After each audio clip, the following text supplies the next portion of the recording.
Welcome to Tanked Up, the podcast all about video games and craft beer. I'm Ben. It's episode 207. I'm here with Aadil. Hey! Lucy. Hi. And with us this week, special guest, Stephen Carter, Hello. aka better known as Points of Brew on Instagram, everywhere, maybe? Yeah, it's points of... It's stupidly, because somebody else took the handle before me, it's points_of_brew on both Instagram and Twitter. But they're both accounts on Instagram and Twitter are both dormant, which is really annoying. So there's someone taking the tag, but they're not actually using it. So Yeah. it gets me every time. I found that with Juicy Loose, and then I realised the person who was taking that was me. So Yeah. It's the same as me and my Steam account. Somehow I'm Nova_47 on Steam, but I don't know how, and I can't have it on this email. Ugh, the joys, the fun of various accounts. Welcome, Stephen. Thank you for joining us this week. No, thank you for having me. It's a pleasure. Good. Let's crack into some beers, and we will get chatting. Stephen, as the guest, what are you drinking this evening?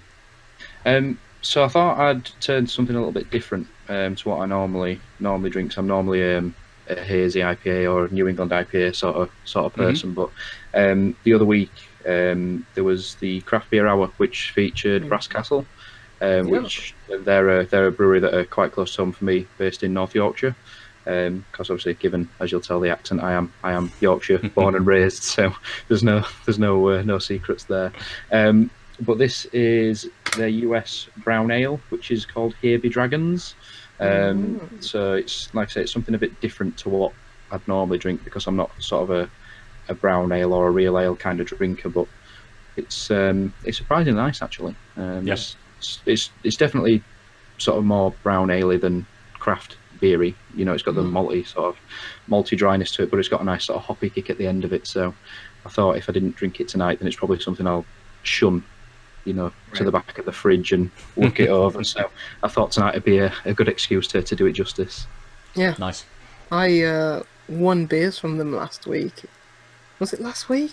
No, a week before, wasn't it? 2 weeks ago. 2 weeks ago. Yeah. Yeah.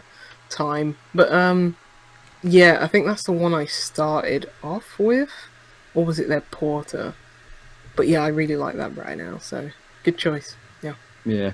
I Well, did enjoy it. the porter or the stout that came with it, I think I actually gave to my brother, because I'm not a huge lover of stouts or porters. So Okay. it's a bit of a waste on me as a stout or a porter. I lean more towards sours and stouts. So it was, if I'd have drank it, it just wouldn't have done it any justice whatsoever. So it was better off in somebody else's hands.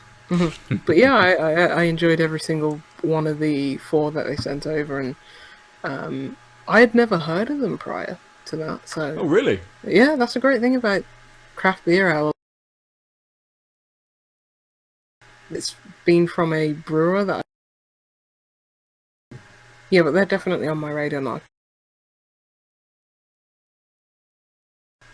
Like, I could pick a favourite, but that first one I started with, the stout, that was good. That was really good. But Cool. Nice. Lucy, what are you drinking this evening? I'm gonna start with an stronger percent beer. I'm gonna start with a beer from Pentrich Brewing Co. And I don't know if you lot can see that. Try to get the camera. Yeah.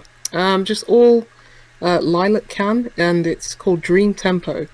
It's an Imperial India Pale Ale, so it is 8.3%, and it is brewed exclusively with citrus hops. Oh, nice. No, citra hops, sorry. There's not much else other than that. It's a 440ml can, and yeah, it's just brewed by Pentrich, who are in Derbyshire. I've never actually, prior to today, never actually had a beer from them, so... Let's see what this Imperial IPA is like. They don't call it a double, they call it Imperial IPA, so... Who knows? Cool things what you want, isn't it? Yeah. Potato. Aadil, what are you drinking? Good. Yeah, that's true, yeah. I'm drinking a white haze IPA from O'Hara's in where in Ireland are they from? I can't remember. Somewhere in Ireland. That's what matters. That small place. Yeah. Anyway, white haze IPA, 5%. Bottle. Haven't had a bottle in a while. You can actually see the haze. Probably not in this light, but you can see the haze through the brown bottle. That's different can art for them. You mean That's label? That's Yeah. very different. Yeah. Yeah, it's Usually a it nice has that pastel-y. like Celtic, Gaelic, whatever, like text just on the front. And then, I didn't know.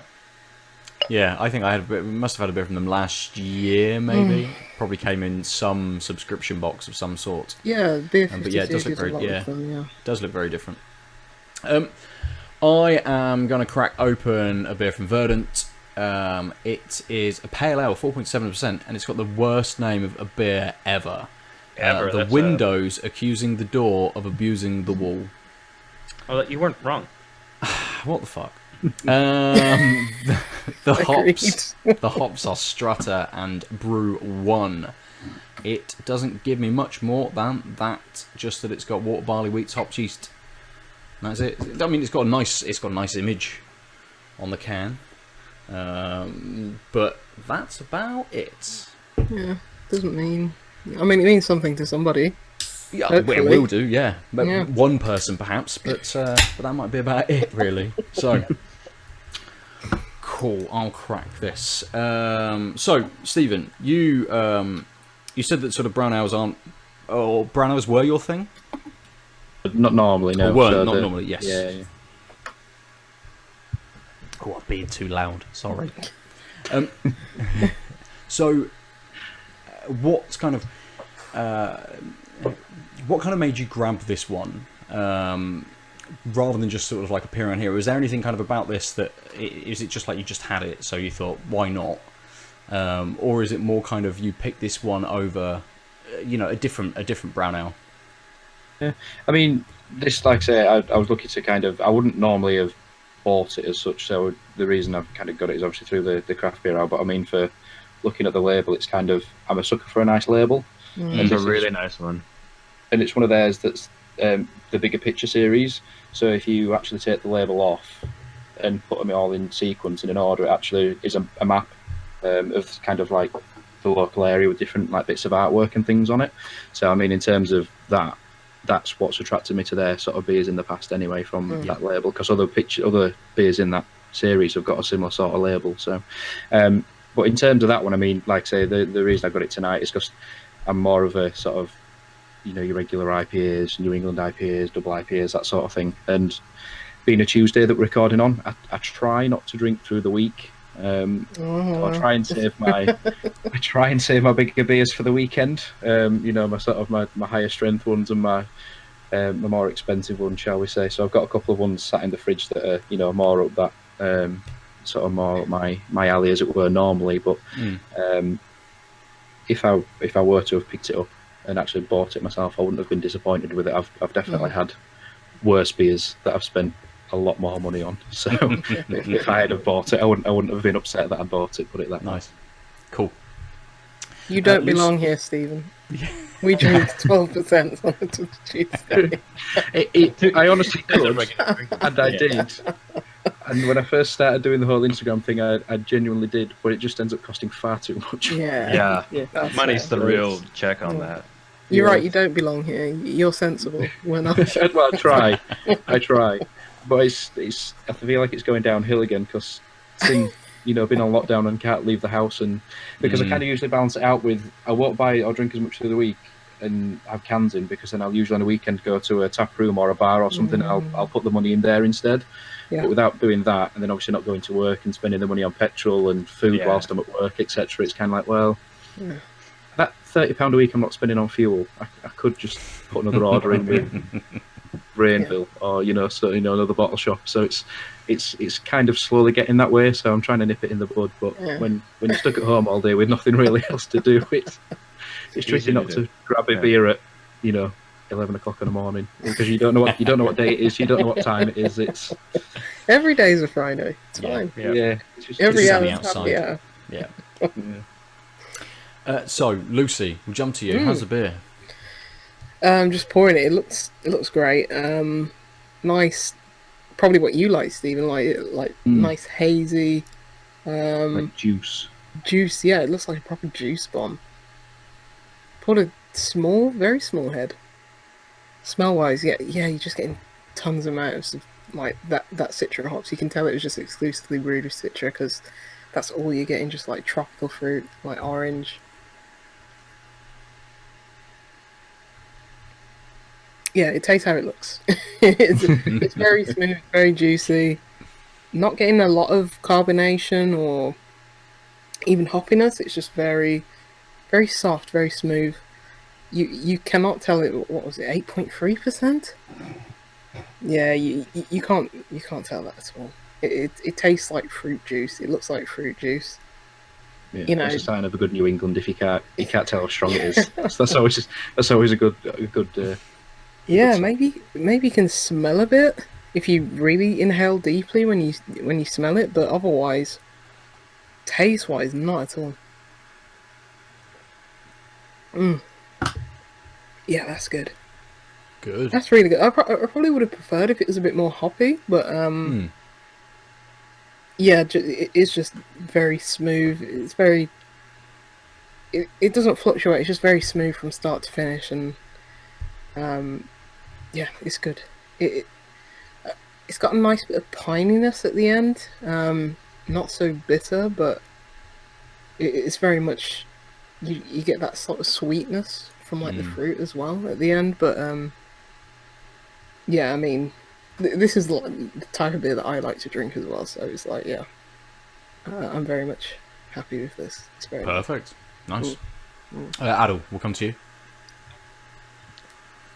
The nose is floral citrus. You can see that it's sort of orangey gold. I mean, the haze in the name is like totally there. You just can't even tell that I'm waving my hand, even though it's blocking a light. That's the only time. I'm like, shadows. Retained like a very 3 milliliters of head, or millimeters, whatever. Again, just nice floral, light citrus.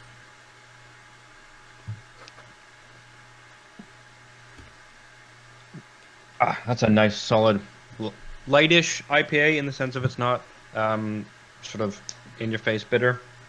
Again, it's got to have, I think, something like mosaic in it. Got a nice citrus, little tropically notes to it.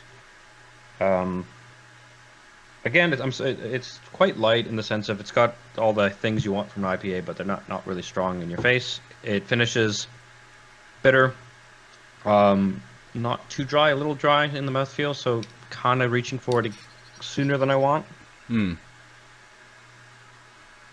But yeah, that citrus and that floral IPA taste is really nice and sort of steady all the way through. Even lingers as the bitterness goes up as you hit the finish. There's still a bit of that tropicaliness, which is really nice.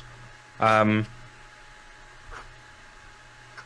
that finish, that bitterness gets a little high. But again, I mean, it's nice. It's nice to have an IPA that feels like an IPA. Doesn't leave too quickly.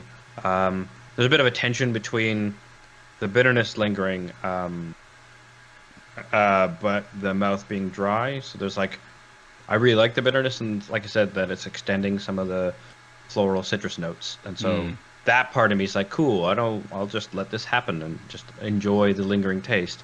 But then because it dries my mouth out just a little too much, it's like, well, I kind of want to grab another sip, but I'm not done with experiencing it. So it's a bit of a tension there. But yeah, so it's quite tasty. Like it.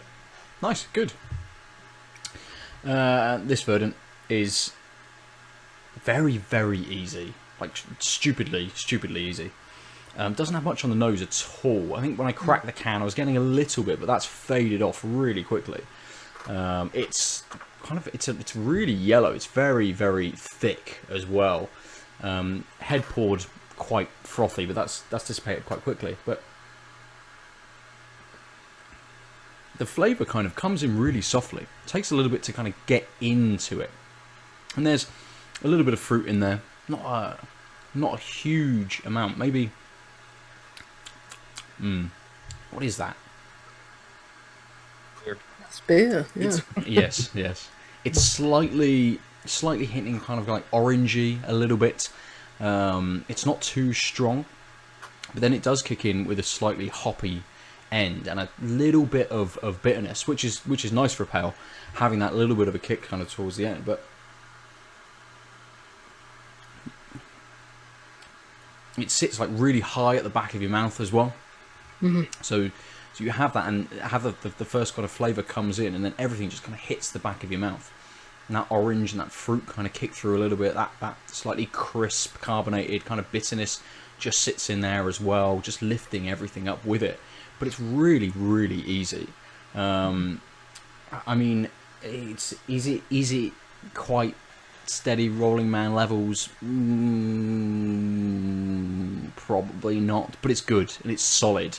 And I know that it's going to just fly back, and I'm going to want another one very, very quickly. So we shall probably start talking about stuff rather than ruminating on these beers a little bit more. Yeah. So, Stephen, we'll come to you first, because you, sir, have started a beer and gaming podcast. Yes, I have. Yeah, so more just out of that I started it as much as anything, because again, whilst you're stuck at home with nothing to do, there's kind of a finite amount of Netflix you can watch, or Xbox or Switch or whatever you can play. So and for anyone who's kind of on Instagram will know that Dave, who I had on the last episode, he does a series called Virtual Pub Club, which is over Instagram Live. So he basically just gets people from Instagram on, just as a chat with them, like sort of like a mini interview rundown, that sort of thing. But it gets breweries on as well. So I thought, obviously, for a podcast friendly version, that's kind of what I'd try and do with this. Obviously, a more sort of craft beer steer than sort of gaming, but that's the gaming's kind of an aside, because it's the more I've kind of put it out there, and the more I've been speaking to people, it's surprising how many people do like both, and there's a crossover. So until the point where I'd actually asked Dave if he wanted to be on, that's the point where I realised how big of a gamer that he was, and that kind of shows in the latest episode with how much we actually talked about gaming, because normally that's kind of just a little sort of side piece of the overriding beer conversation that's in the podcast, but that actually filled quite a lot of the last episode. So it's quite nice to speak to people with more than one common interest, really, because it's, for me, I did a lot of sort of game reviewing. I do a game podcast every now and again for the people that I used to do a bit of reviewing with as well. So it's kind of nice to see what other people are into, and have something else in common to chat about, and beer and gaming go quite well together. Maybe not so much having the doubles and the Imperials sort of thing, but certainly if you have a nice, I don't understand. Yeah. So if you're having a sort of a session IPA or something like that, it's easy to drink whilst having a gaming session, then it kind of goes hand in hand, really. So depends on the game, really. Well, this is it, I suppose. Yeah, I mean, if it's anything that needs sort of fast reactions or or a lot of concentration, and you don't want to be falling asleep after you had a couple of doubles, then probably not advisable. So, but yes, I've just started doing that. But yeah, like I say, it's gone all right so far. I'm surprised how many people said they want to do it as well, more than anything, because I thought it was going to be a case of the first episode was kind of me just introducing it by myself, and then I kind of thought this is just going to be every other episode is just me talking to myself, which there's only so much listening to myself that I can do in a short space of time before I am getting bored of myself. So. Yeah, and it's hard to maintain sort of a long period of time just discussing something kind of by yourself and kind of putting your thoughts out there, which is very valid. It's a good way of kind of being able to express yourself, and it's a different avenue to doing kind of text-based articles and blogging and things like that. And I think there's definitely a place for that. But I having listened to all of the episodes so far, I think you've got 3 out so far, haven't you? Yeah, that's right. Yeah. So the one where it's myself, then 2 with other people on. Yeah. And it is interesting. Yeah, as you said with the last one with Dave, how he just very quickly fell into being like, yeah, let's talk about games. Instantly, kind of was sort of straight there, and it was nice as well because he is in a very similar position to myself, and having a young family, trying to kind of get gaming in here and there. And it's always nice to hear other people in a very similar sort of situation, kind of everyone being at home, young family, trying to do little bits, talking about similar games that I kind of enjoy as well. And it's nice to have that little bit of familiarity, and it's nice to have other podcasts where it's not just the three of us talking about the same thing over and over again every week. It's nice to have all of these other views kind of coming out there and expanding this kind of crossover, which seems to be growing. Yeah, I think it's not that it's growing. It's been there for a while because of course people our age-ish Can drink. Yeah, like Very good. have been Hazy. drinking for a while. A lot of us found craft beer, and we grew up with some form of gaming. And you hit a certain point in your life, and you miss it, or you always kept up with it. And I think I've got some friends who really like the podcast or listening to these types of things because it's like a first pass of someone in the same boat. But they don't have the time to play or look into 7 games a week. They're like, what do you recommend? And instead of just like polling their friends, they can just like find out beers. Cool, like especially local ones, that's great. But then also like hearing people just again with a similar perspective be like, oh yeah, that's the FPS you want, or actually this weird indie game on the Switch that you've never heard of is actually perfect for burning time or like spending time with your family now that you're stuck inside. Oh shit, there's good advice on what kinds of games the family would watch or co-play. And now that everyone's stuck, they're looking more than they used to for this type of thing, or making it only took an epidemic for us to become cool. Cool. Well, kind of. slightly relevant. Slightly less nerdy. Prepared, shall we It say.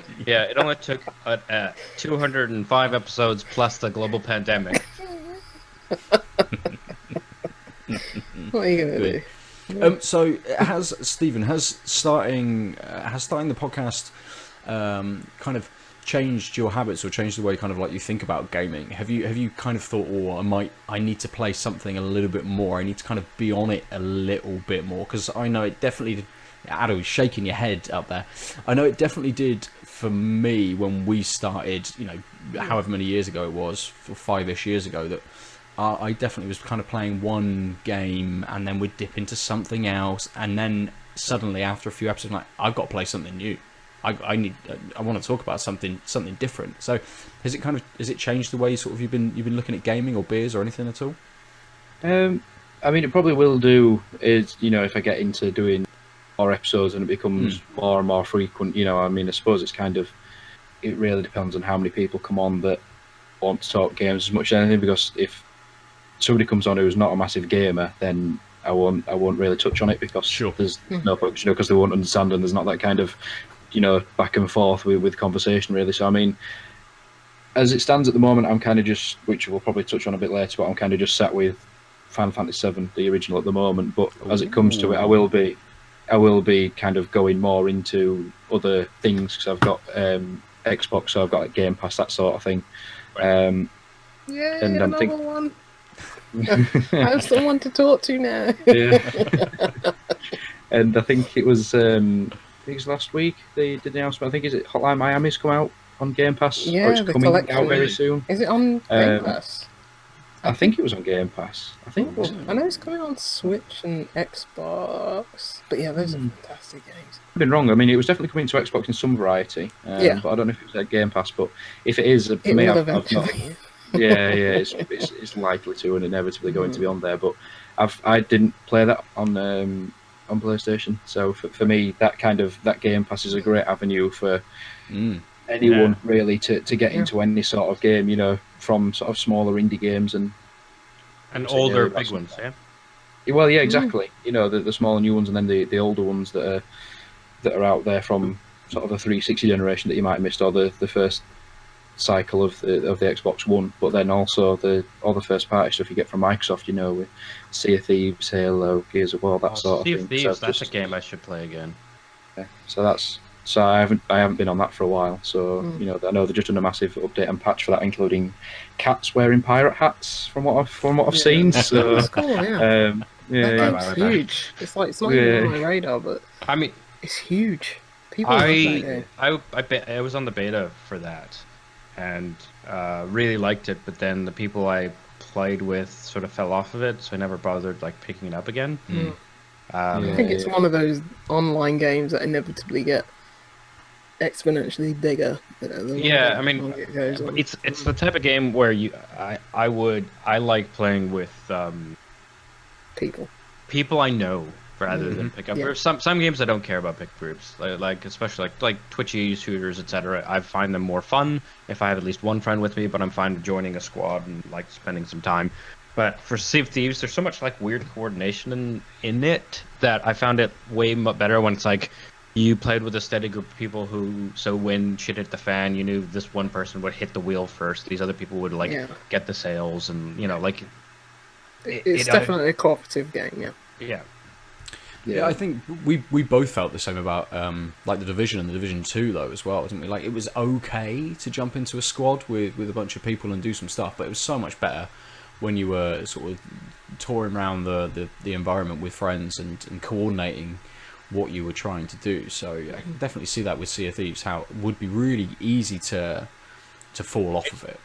Yeah, I mean, I never really played the official release was another probably big part. So that there were parts of the game that when I was playing didn't exist, but you knew they would, and then apparently they were good. But I've hopped in just to crack the one achievement to get some rewards points. I'm not proud of it, but there you go. And I just wish it was a full-blown 3D Monkey Island game. Yeah, they nail that aesthetic and that feeling of being a pirate so well. So yeah, but yeah, it seems seems like it's a big thing now. Not the biggest thing in the world, obviously, but the people who play it, they play it and they enjoy it. And I mean, it's a far cry from where it started. Far Cry. I prefer that type of communal game where it's some smaller populations that are really into it versus generic. Everyone must play this for the next 2 months, and then something else happens, and they're the waves of people who jump across these things. Does anyone play Apex Legends anymore? It was huge. I think people do for a while, and then I think anecdotally. Yeah. Anyway. But I think that as with all these kind of battle royale games, as soon as the next one, which was Warzone, Call of Duty Warzone, kind of came out, people sort of shifted across to just to the new one. I think games like Sea of Thieves have a tendency to harbour players because it's like that. It's more communal. It's not just you're hopping into a match and killing folk. It's there's I can can amount of stuff RPG out there this. it, is there? So it's quite a unique premise. It's quite a unique sort of set of mechanics and stuff. I think games where you can role play are just going to last so much longer than anything like Bleeding Edge, which seemed to so far die on a vine, and stuff like Apex and stuff. But yeah, if you have a good sort of unique world, you can definitely coast along versus other types of games where it's paramilitary group number 4 in environment 6C. Now, why wouldn't we play a paramilitary group number 5 in 6E? Yeah. Having said that, I do want to try Warzone because I haven't yet. It's fun. And I've actually turned my PS4 on this week, so now I'm remembering that I can kind of play games on a controller. Kind of, just a little. Stephen, you mentioned Final Fantasy VII, the 1997 original, not the remake. No, the OG, the original. Yeah, that's going to be on my radar when I finish the game I'm currently playing. Oh. But have you beat FF7 before? Many years ago, yes. To the point where I was wondering if you're going to say many times. I'm like, okay. but many years ago works as well. Yeah. No, I'm one of them people normally where if I play something, I play it once and then it's kind of done with. It's very rare that I go back to a game and play it again. You know, there's a couple of exceptions in the past, sort of like your Fallout games and Elder Scrolls, you know, that sort of thing where I've gone back and it's just been, there's a different way to play it. So obviously there's something there to go after that's different. But it's to the point where it's been that long ago that I actually genuinely can't remember some of the bits that I'm playing. So I've kind of got a timeline in my head of kind of what happens where, I remember this place, I remember doing this, I remember doing that, but in my head it's kind of all in the wrong order, you know, and then, you know, I thought I did that soon, or I thought that was next, etc., etc. So, but yeah, for me, as much as I'm really, really, really hyped about the remake that's just come out, I'm hesitant about getting it because to me, if I want it and buy it and play it, I want to play it and I want to play the full thing. And it still bugs me that it's not the full package that's out at the moment.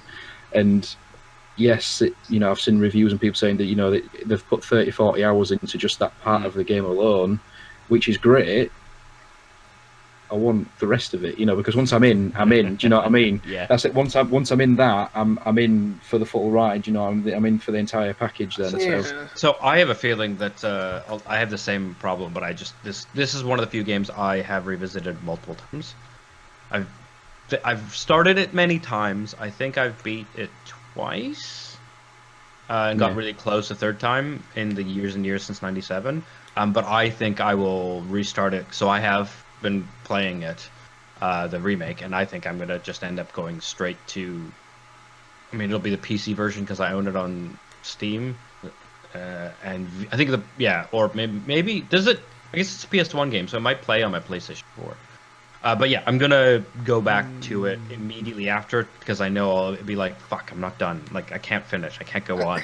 I guess I'll just downgrade to polygons and then jump back into this game and be like, I swear I've done this before, until I get to that point and then just keep going. Yeah, I'm a Philistine, so I know nothing about Final Fantasy VII. Is it genuinely? Materia, chocobos. I that's the bird, but Gil. Guy with a big sword. Yeah. Buster sword. Yeah, I know it anecdotally, but I don't know. Really, I choose not to know anything. It's not through ignorance. It's through I do not want to know about this. Damn it. But No, camera will focus. I'll listen to you lot talk about it, but nobody else. But is it? I take that as a badge of respect. Is the story that like precious and Yes. integral to it, where you want to go back, and it's like? I mean, I would say two things. One, it's a really well written RPG. It's got really good world story and really good character development. And two, it was the first game that had that much depth in all kinds of ways that I played. So there's a huge nostalgia boner going on. But I actually think the story, that's one of the reasons why I kind of want to go back to OG FF7. And Stephen, why don't you chip in a second and tell us what you think about the story? But it's because I want to tell, is it just nostalgia goggles or like does it hold up? I mean, I think it does. I mean, I'm playing on the Switch, and for Switch, I'll play the vast majority of the Switch in handheld mode, which I know it's not a taxing game because it's not a new game, but it still looks fairly decent. Because I'm fairly certain the ones on the Switch, or the Final Fantasy 7 at least, is the PC version. Yeah. So it's got the PC slight remaster, not the OG. So like the Steam version's different from the original PC version.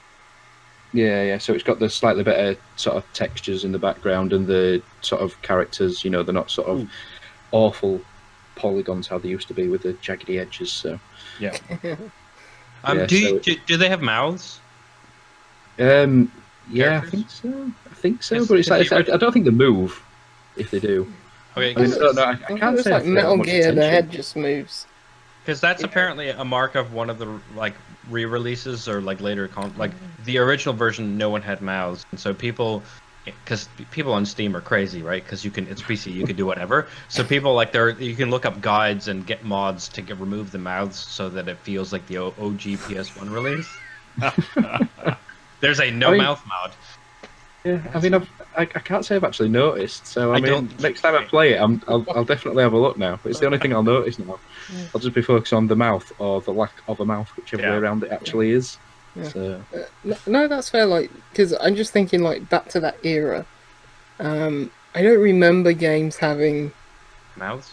obviously knives, yes, but not many games had that like depth of storytelling. It just wasn't a priority. Like when you think of like the first Metal Gear, Oh, that yeah. was known for its like cinematics Convoluted and story, but the story was awful, as with Yeah. all of the Metal Gears. So that's fair enough. So, but as you say, like I mean, but they are, that is. they're terrible. But but there had to be one where it's like, oh no, wait, this has a good story, and it's like this was the one, and many people point to Final Fantasy VII as that. So I was just wondering if it's genuinely a good story, or if it's just nostalgia. Yeah, just like JRPG kind of good. I mean, FF6 is which also on my level is always bad.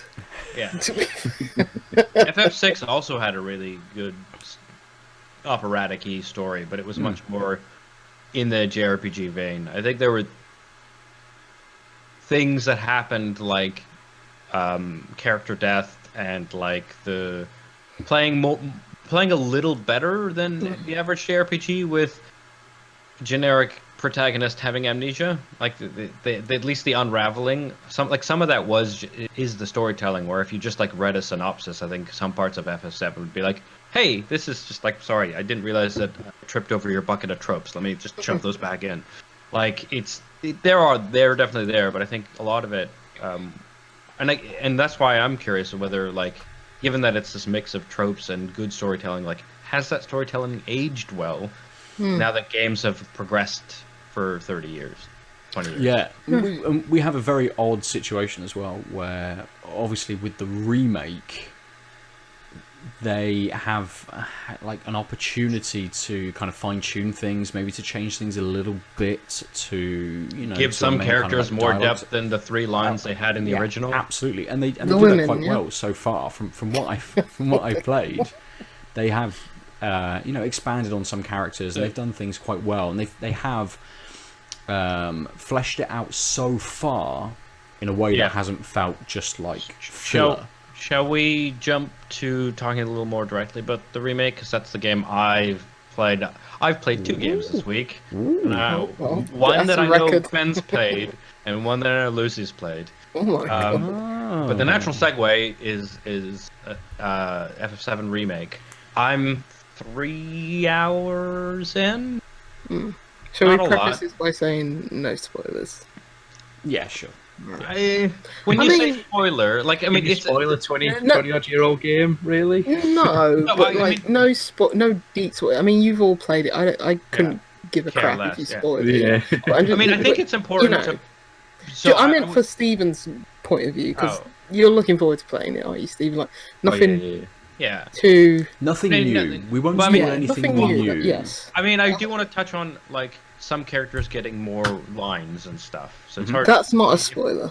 But that's the only thing that's new. Is the point I'm trying to bring up. Like, I guess there's some areas where there are battles that there weren't before. Because obviously everything's getting stretched out. But like when we were hinting at things, like in the OG FF7, FF7 97, good lord, FF7 97 is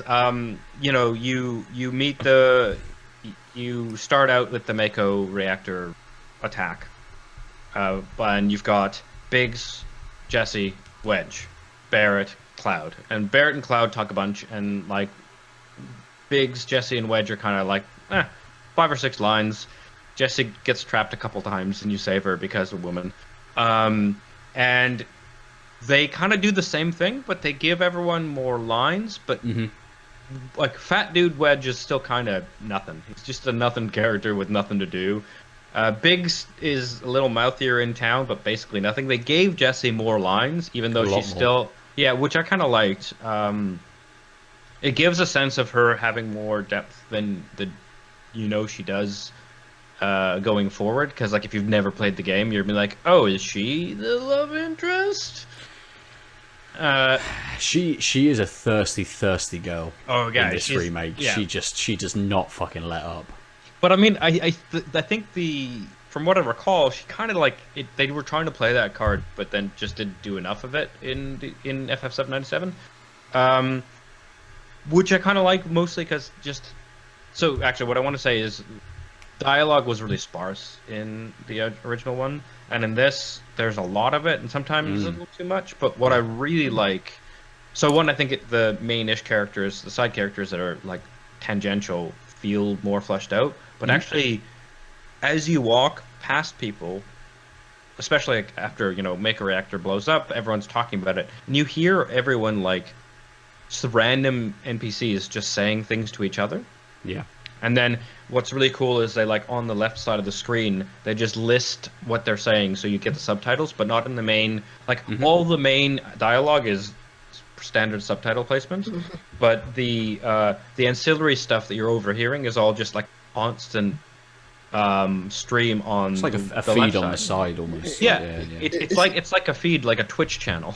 Like, Excuse my ignorance. Was the first one voice acting, or was no, it? no, it was just speech bubbles. Okay. Yeah, But it would have so- been on like 12 this yeah. otherwise. Wouldn't it? Yeah. But what's really cool about that is even if it's main characters just talking aside, they'll be on the feed. Like just the active conversation is in standard subtitle placement. But then anything you happen over here is sort of to the left, to which you can read, ignore, whatever. You can walk away, walk back, and you'll trigger sometimes the exact same person saying the exact same thing. Like, well, that's a big sword.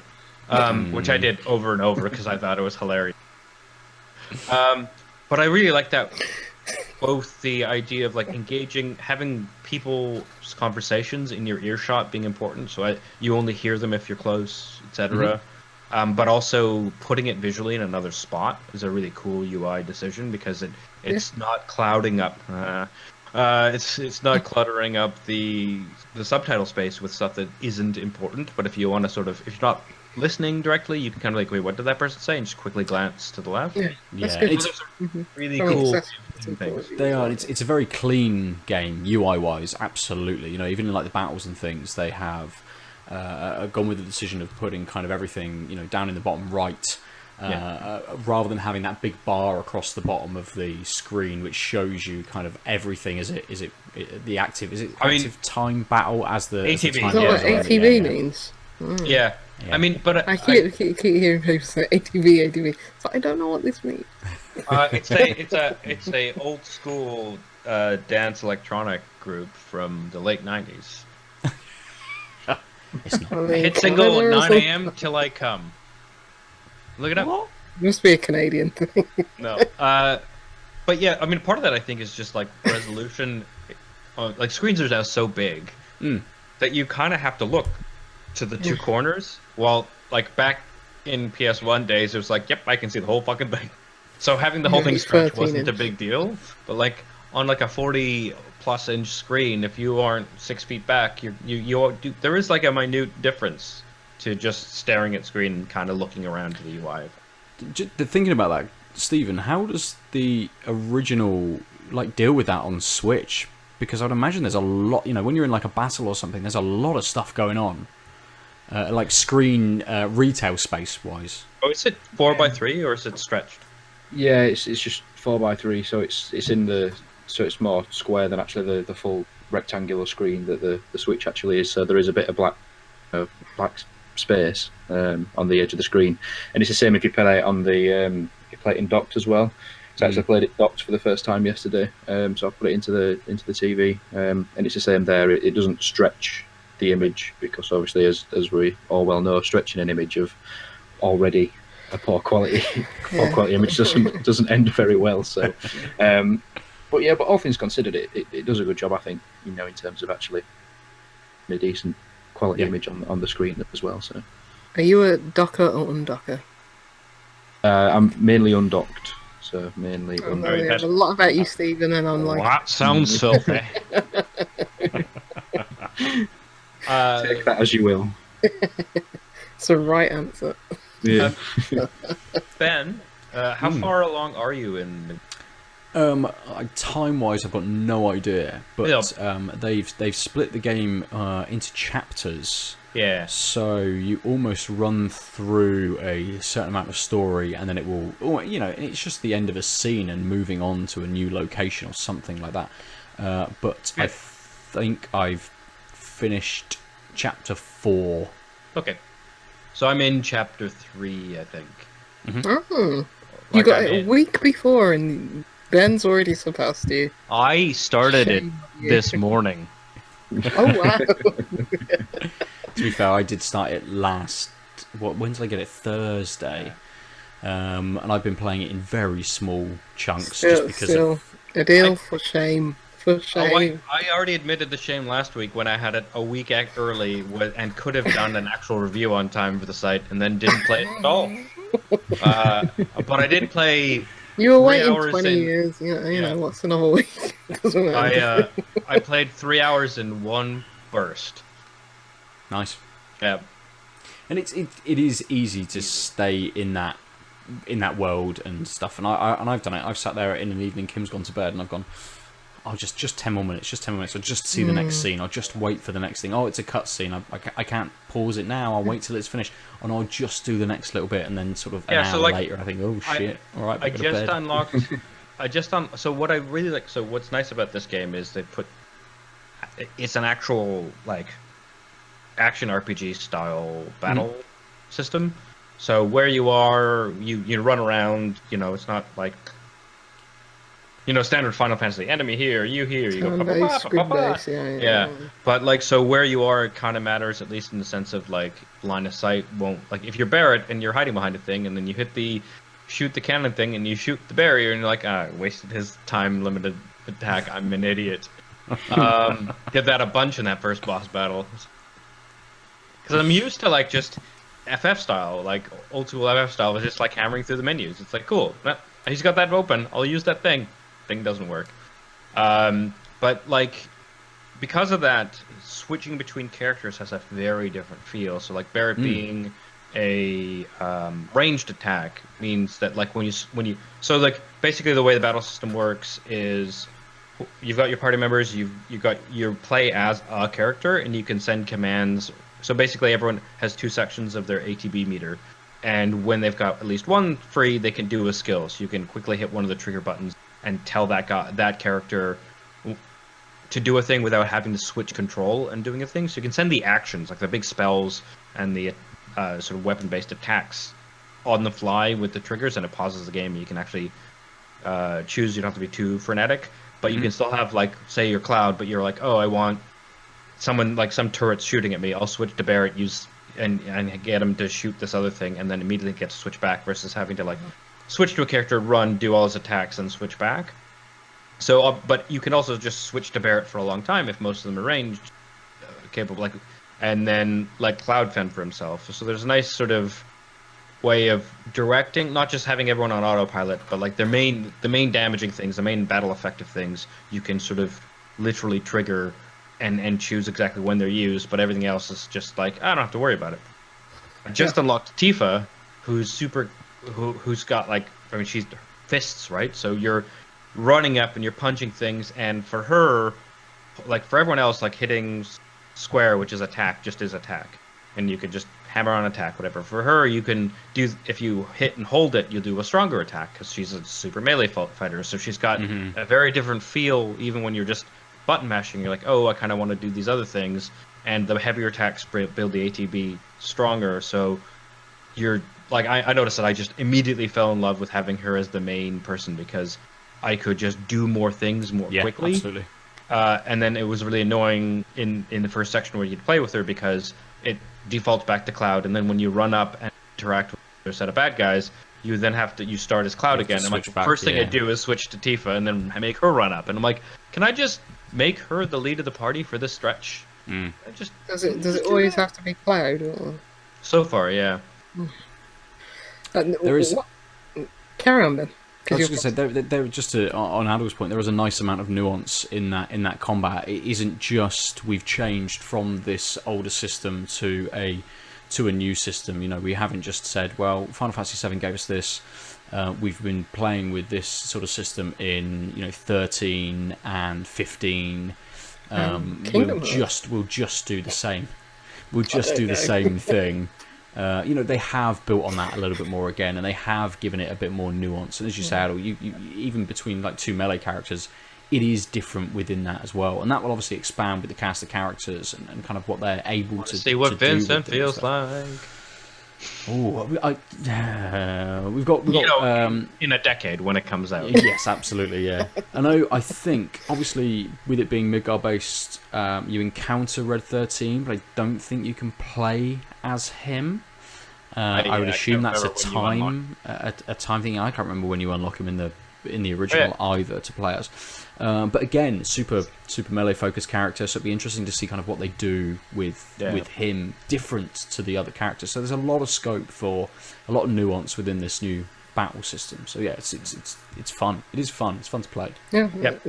Just as an outsider looking in, this game just stinks of money. It's how I looked at like Uncharted 4. It's like I can smell the money dripping off of this game. It looks great. Like, fair play to Square. Like, for a long time, well, maybe not a long time, but for a few years, it's like, what are you doing? Like, you haven't had the best hits. Tomb Raider is probably no longer a thing. Like, the Avengers game didn't look like in the best didn't look in the best shape. The Hitman.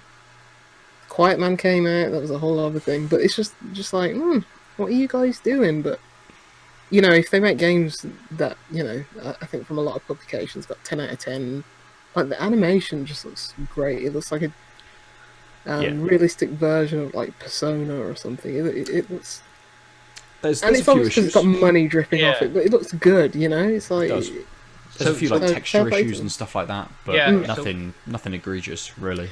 But it looks so stylish and like not in a bad way with the money dripping off it, but the production values look stunning. So yeah, I mean, so one of the things that I noticed, I think it's probably different for the PS4 Pro because I have a lowly PS4, is like especially in scenes where you're running down the barrel of the camera kind of thing, or away from the camera. And it's just a long stretch, and it's full of people at different areas. Like, for example, when you get off at the train station, after escaping from the big opening chapter, just people, the pop-in of people is really obvious, and it's kind of distracting, because you're like... Because you can see, like, oh yeah, there's a cart here, or there's like a set of crates here, and then a cart at the end. Cool, and then as you run forward, like, oh, and there's people in front of the set of boxes, and the people behind the set of boxes.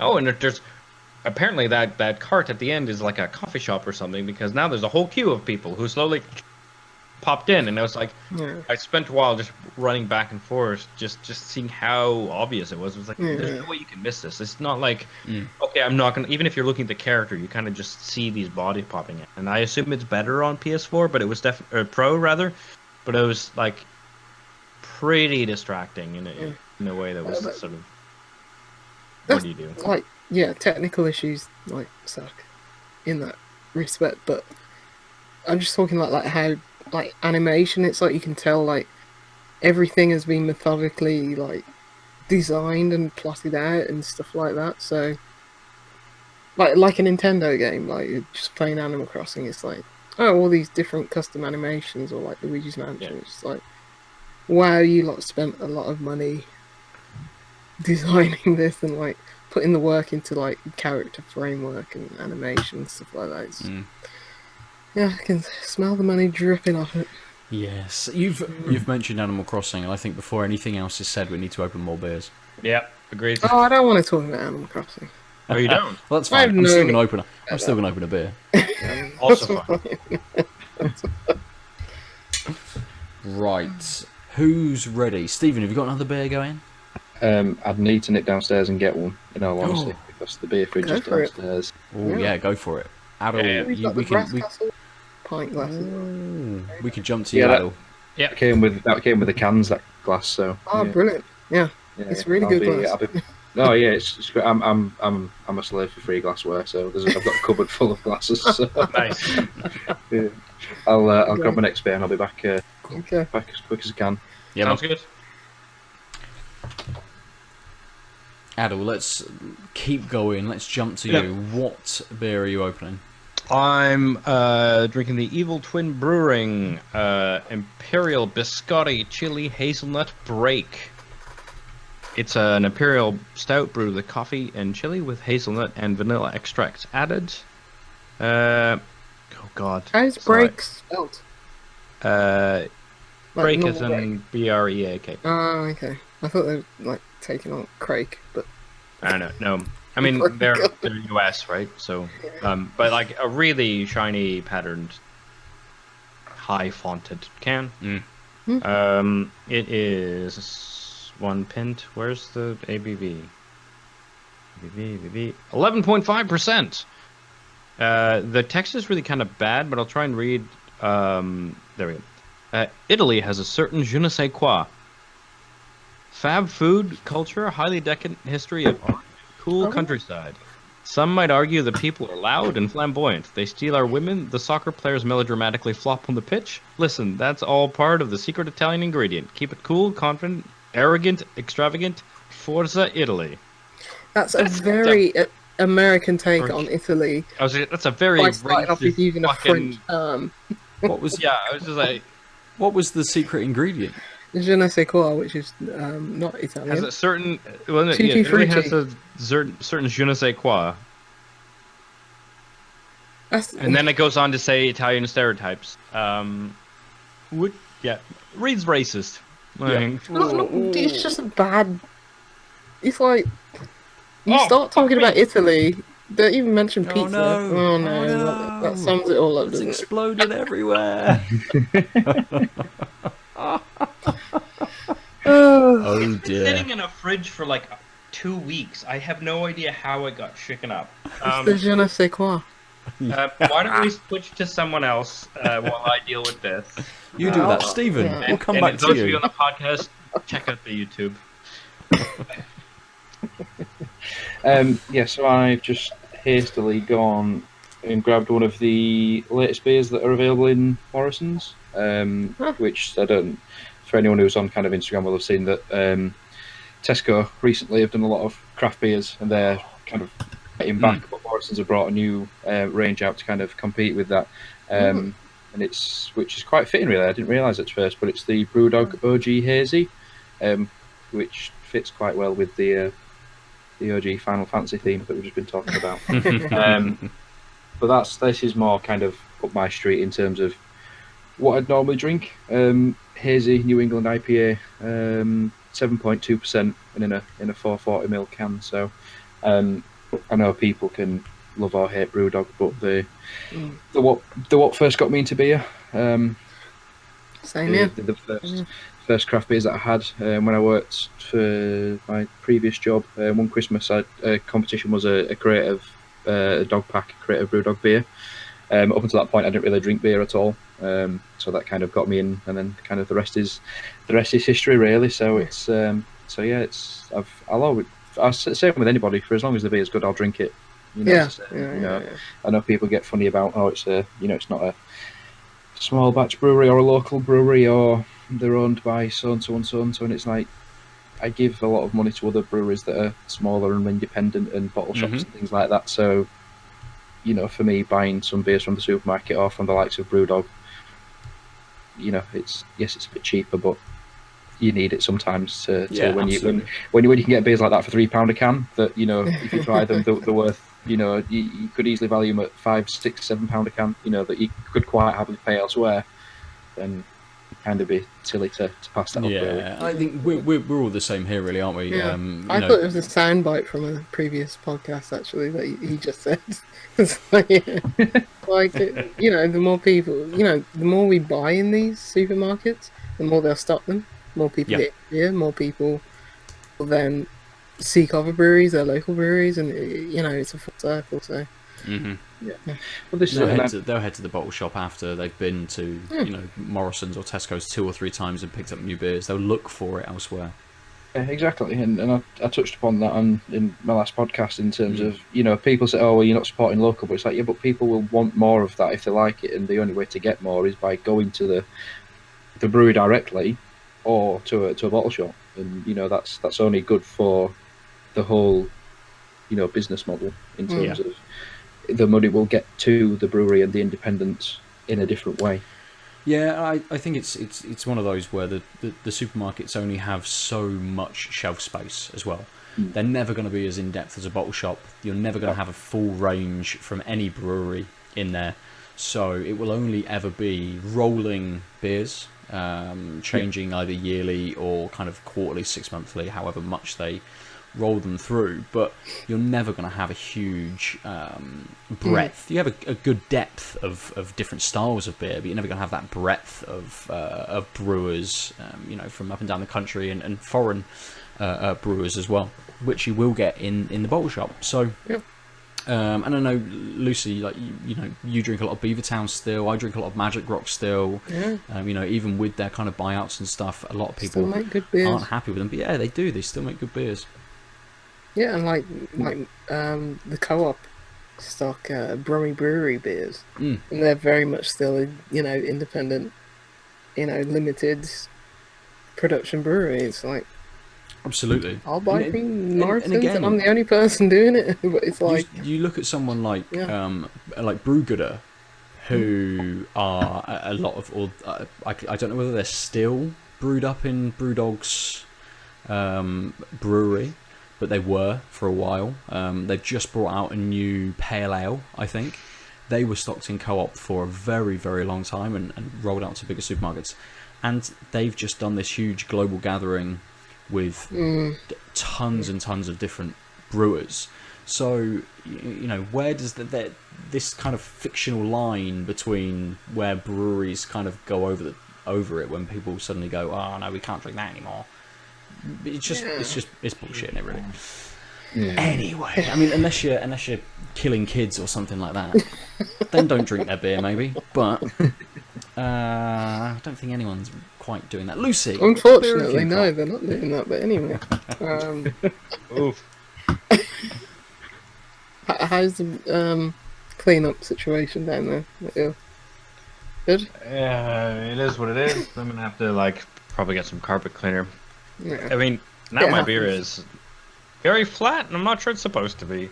Okay. That was, I mean, I knew it was a bit of older stock, but I've never had a beer which I literally took from the fridge, from sitting in the fridge for weeks, up 2 flights of stairs and then sat for an hour to just explode like that. It's the Italians. They're unpredictable. Yeah, they roll around on the soccer field. Yeah, and I mean the worst thing is our the water pressure to our washing machine is inexplicably gotten so bad that now we can't run the washing machine. So I've lost a pair of house pants and my regular hoodie to beer soiling, thanks to that. So the plumbing in your house is just a constant don't even get me issue, started. Yeah, I mean we still don't have the bathroom's still not done.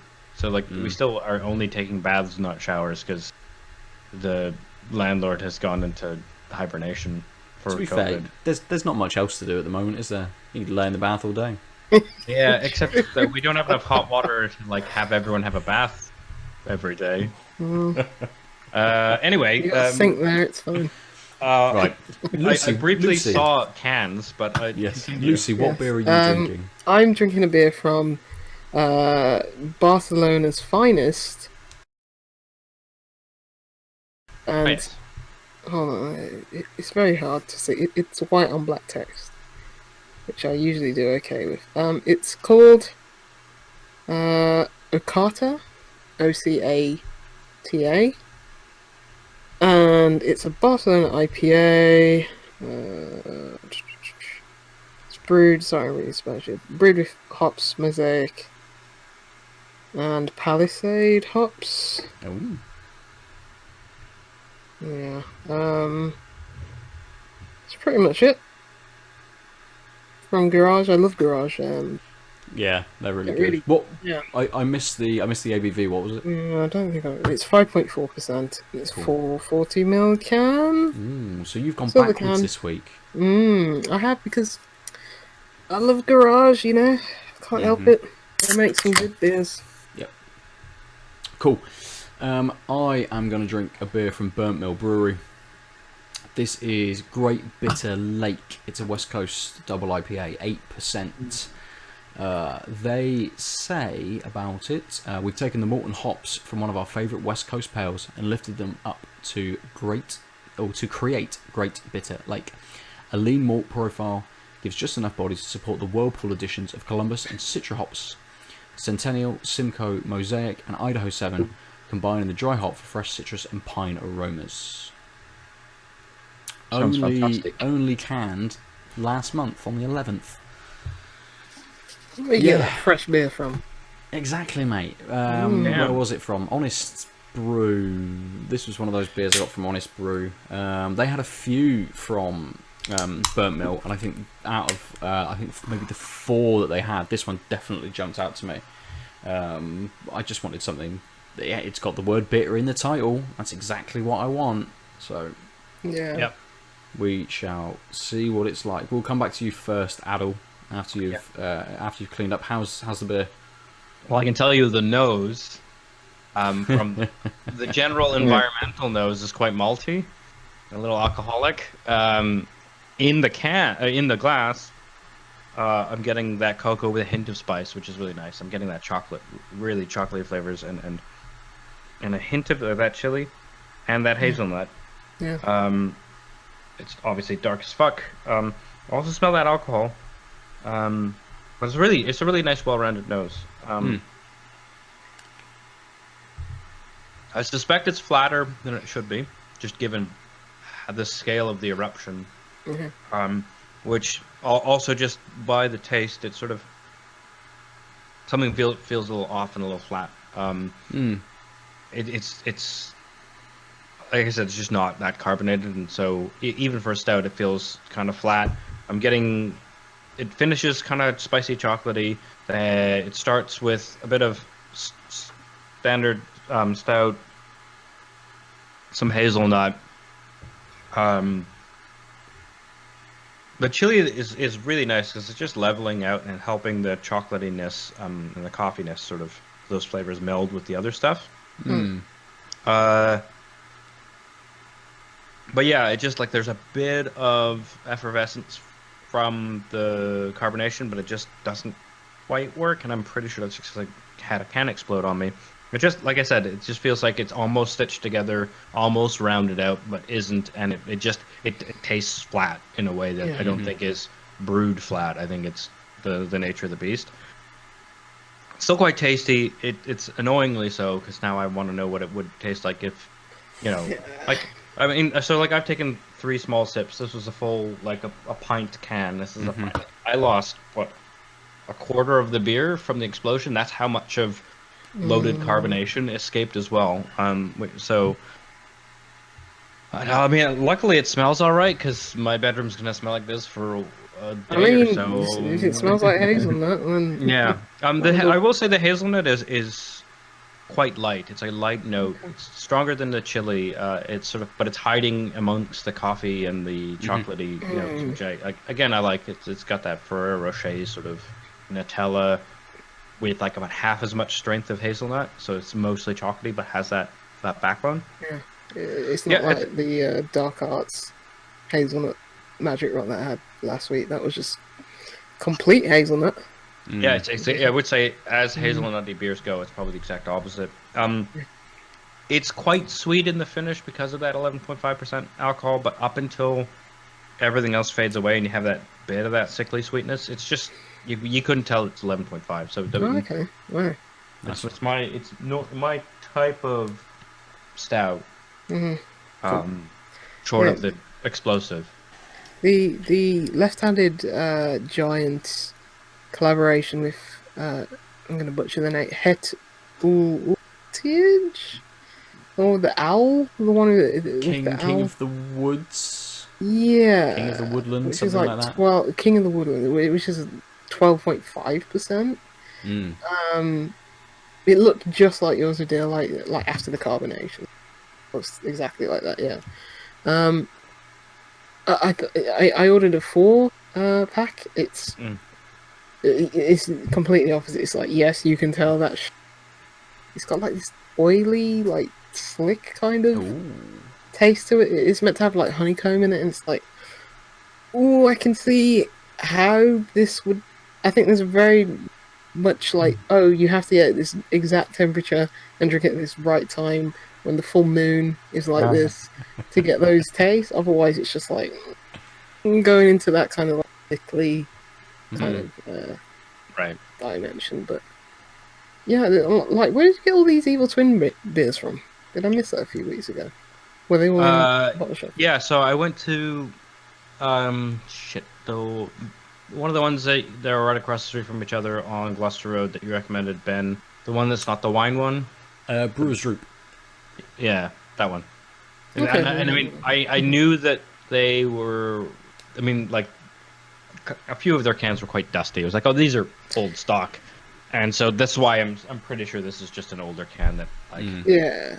went But- insane. A stout, that percentage should last Well, that's why I the bought it. trip and just yeah. Well, like I time said, for them to- and like it was in the fridge for over 2 weeks. I then picked it up and walked calmly up the stairs and then put it down. Someone's Until I not opened it. telling you they knocked it out earlier today, are they? Just But I mean, even when I've had like a fallen beer, which is like super carbonated, like a lager, it's never just gone. I mean, I think part of it is as soon as I cracked it, I didn't like follow through. So it was like, you know, when you put your thumb in a garden hose, like there was just a small amount of space because I was like, oh shit, what happened? And I guess it probably would have been better if I just followed through. But I'm not an expert at opening shaken cans of beer. It I'm happens, the first mate. one to admit this. It's the dangers of the job. Yeah, I mean, it's it been a is. while We'll since take we've risks. had a proper explosion on them. Right, let's jump into Stephen's beer. Yeah.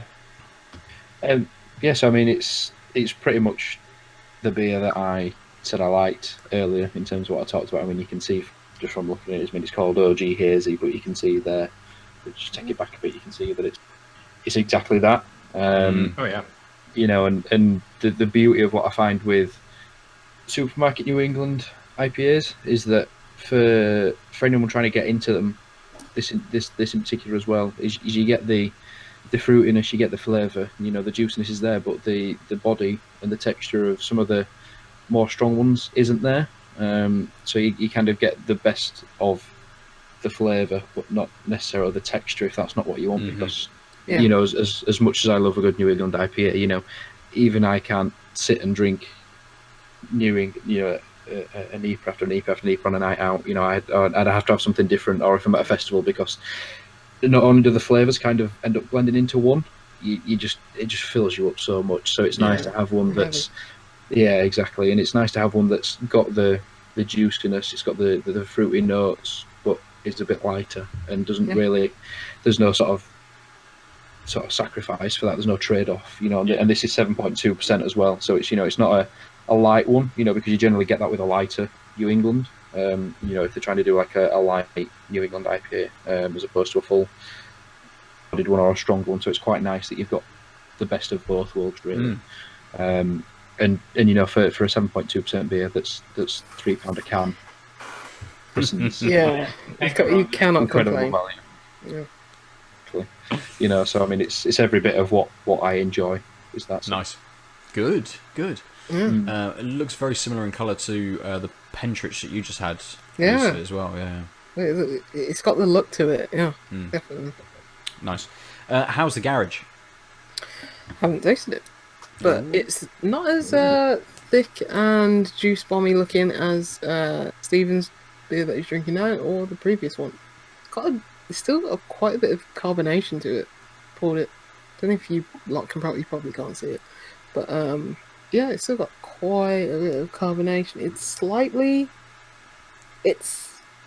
cloudy, slightly transparent. I can still see Aadil's face there through the glass, but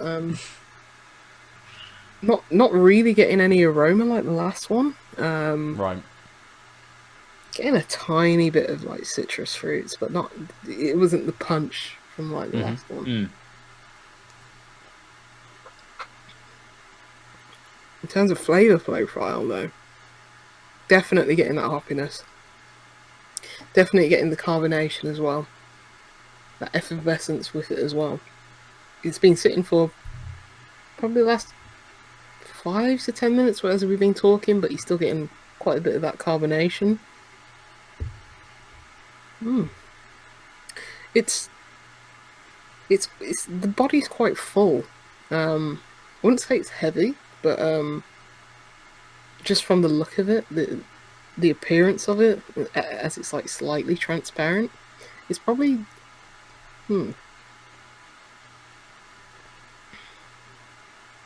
yeah, I'd say it's probably medium bodied actually.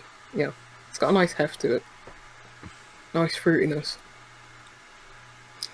It's pretty much your standard like IPA, which is not a bad thing. I'm not getting too much bitterness at the end.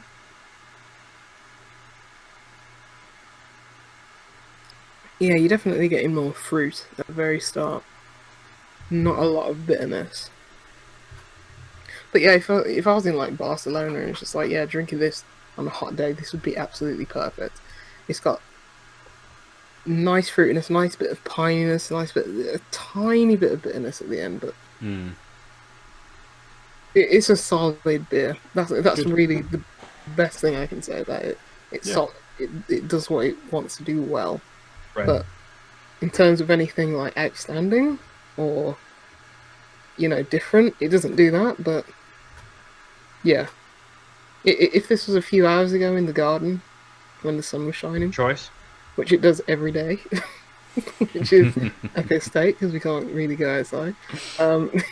Yeah, this would be the beer of choice for sure. Nice. Yeah, this would be like next to a steady rolling man for me. Wow. Just sitting outside. Strong. Mm. Good. It's good. Cool. I'll finish then with this burnt mill. Great bit of lake. This is really nice. It's really, really good. You can see it's so clear. A little sort of yellowy, slightly orangey kind of bronzy sort of tint to it. Didn't have the biggest nose. Again, I don't know whether I'm not getting the nose today on either of these, but not a huge amount coming from it. Flavour-wise, it's big. It's very, very big. Kind of as soon as you sip it, there's these nice orange, sort of pineapple notes to it. There's something else in there, a little bit of a slightly more bitter fruit in there as well. But this kicks quite quickly to a nice piney bitterness, and it flows in through those fruits into that bitterness really, really nicely, and that bitterness just sticks around. It lasts so long. It's really nice. It's got a hint, it's piney, but it's got this little kind of hint of smokiness to it as well. I drank the Buxton Brewery and Verdant collaboration, which I think is called Matters of Perspective or something like that, which I think was just an IPA, but it's got a similar flavour profile to that beer. Nice fruit, a little piney kind of smokiness. This is dialed up a little bit than the beer yesterday, but has just this kind of heft of bitterness towards the end. It just builds and builds and builds and builds, and then just leaves you with this lovely piney finish. It's very easy. Cannot tell the 8% at all on this, but I mean, I'm already at least half a can down because it's just so easy. There's almost a little there's almost this little hint of kind of like toffee or something like that just creeping in there as well. Just in between as it flows nicely from those fruits into that kind of like that piney finish. Just in between there's a slight hint of slightly maltiness, smoked maltiness kind of coming through as well, which kind of gives a little toffee kind of feel to it. So there's a lot going on with this, and it works through those flavours really well. And again, halfway through the can, and I'm picking up a little bit more from it. So it's just picking stuff out nicely and developing very, very easily. Ooh. That's not going to be around for very long. Let's jump back into kind of our last topic for the evening. Lucy, what have you got for us this week? What have you been playing? You're not going to talk about Animal Crossing? No, it's good. It's like virtual Sylvanian families all have. I mean, Except yeah. with underlying, it just reeks of capitalism. Just paying. Thank you. I was going to say it's Like- like the weird comfort of late stage capitalism and the Atomically outdoors. rich. It's disgusting. You know, Well, there's no way. We don't need to say anything more on that. We could do a whole hour on capitalism Oh, and we games. could, and we it's probably like, will. Yeah, and Yeah, it's like, I was just saying, you know, I'm he happy promises to- you this island, and it's like, here, just put money into my ecosystem, get other people, you know, go pillage these other islands for like resources and recruit these other people. Well, just it's even worse because the the premise is unlimited. Like resources are unlimited; they don't never really dry up, which is why that's not real. Well, yeah, I know You it's know, not Tom real, Nook has some hook where he's only got this archipelago, and it's like, yes, the resources will go, and this dodo's telling you, oh yeah, we're going to a random island. that's what I It's mean, like, yeah. you know those resources. He's They're just gone. telling you that. Yeah, Like the way but he also, told me that, oh yeah, you can live out this island fantasy, and it's like, no, you're in Let's debt not for the talk rest of about your this life. this week. Yeah. What do Yeah. you want to talk about, Lucy? I'm doing it. Someone actually asked me, can you explain Animal Crossing to me? And I was like, this is an impossible thing. I want to find that text message to see what I actually said. Anyway, I've just been playing a lot of Apple Arcade games, just like a lot nice. of games on iPhone. This is not going to be a massive topic. I'm just going to rattle off a few. I played The Witness. Spoke about that last week. That's a damn good game. One of the best games. Yeah, it is Great, one yeah. of the best games. For sure. It is a masterpiece. It is Mm. wonderfully crafted game.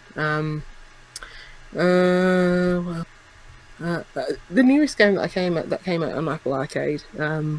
So Apple Arcade still continues to be fruitful, at least for me. Yeah. There have been some games where it's like, no, these are more family oriented, or you know, it's not quite the game that I want to play on that, like, not console, but like ecosystem. Even though I'm hooking up a Bluetooth controller to it every time that I play something now. I really just want to play like smaller narrative games, not quite like, I don't know, these family party games. I guess if you've got like an Apple TV, you could do that, and you've got several Right. controllers. But I played the newest game that came out is called Scrappers, which, if anyone's seen Futurama, one Futurama episode where they try and launch all the trash into space. Yeah. Imagine that, but the trash came back down to Earth, and then Oh yeah. the Earth was wiped out, humans were wiped out, and then these robots have to pick up all the trash. That's amazing. And you're basically playing like a Streets of Rage side-scrolling beat 'em up, Oh. whilst throwing trash into a That's- garbage truck. And it's very colourful. It's made by the Pixel Junk guys, Q Games, and it's Oh, nice. this sounds like my cup of tea and my cup of coffee at the same time. it's got that like kind of really colourful Futurama, weird robot-looking people playing it, and it's got the same trappings as a side-scrolling beat 'em up, which are okay. This is fun for a while, Right. but really you only have a limited move set, and there's not really many upgrades. There's like, oh, you can get different weapons, but you are just button mashing at the end of the day. But Right. what I liked about it is there's no real penalty for dying. You just lose money. So every time you... The funniest thing about that game is throwing trash into this, you know, garbage truck. And you Right. can just like... I don't know how you do this on a... I guess on a touchscreen, probably swipe, but on the controller you're just like, oh, I need to, you know, throw it this angle with this much power. And every time you like throw like a bit of garbage into this garbage truck, it's so satisfying. Like, Yeah. yes. Nice. So you're fighting throwing garbage into the garbage truck, fighting, throwing garbage into the garbage truck. I think it's like 20 levels. I think there's more levels if you have like co-op partners, which could be really fun because you can like throw garbage to each other, and there's probably more avenues to like gang up on rival robots. But it's one note, but it's a note that I very much liked, and I finished that. And yeah, Apple Arcade's still doing a thing. Yeah, That's good Nice. because like it was for a while, or like after the first sort of stretch, there was like a couple months where people were like, now like it was such a good like what am I trying to say?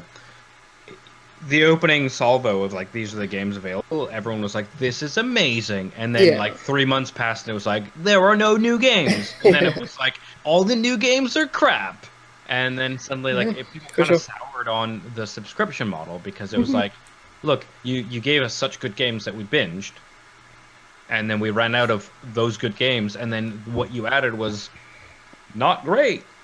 And it was like, well, I'm not going to pay a monthly fee because maybe in 4 months, if you give me a good game, I'll have to re-up for a month. But then that game is really costing me $7.99 or whatever the fucking subscription was. Like, which I think is bound to happen on a lot of these, unless you do things like Game Pass, which is like quality games that are out of cycle because they're older or indie enough they don't have the reach that they're affordable for Microsoft to be like, I agree with you and disagree with you on certain things. So you are right where out of the gate Apple Arcade was just like, yeah, look at all these games, but I think the quality of game that's coming out is still good. It's just not getting the kind of push from media outlets or anything like that. You don't expect these people to like, oh yeah, on this week, other than like I don't know, Pocket Gamer or someone like that to say this is what's coming out this week. But like, I just found out like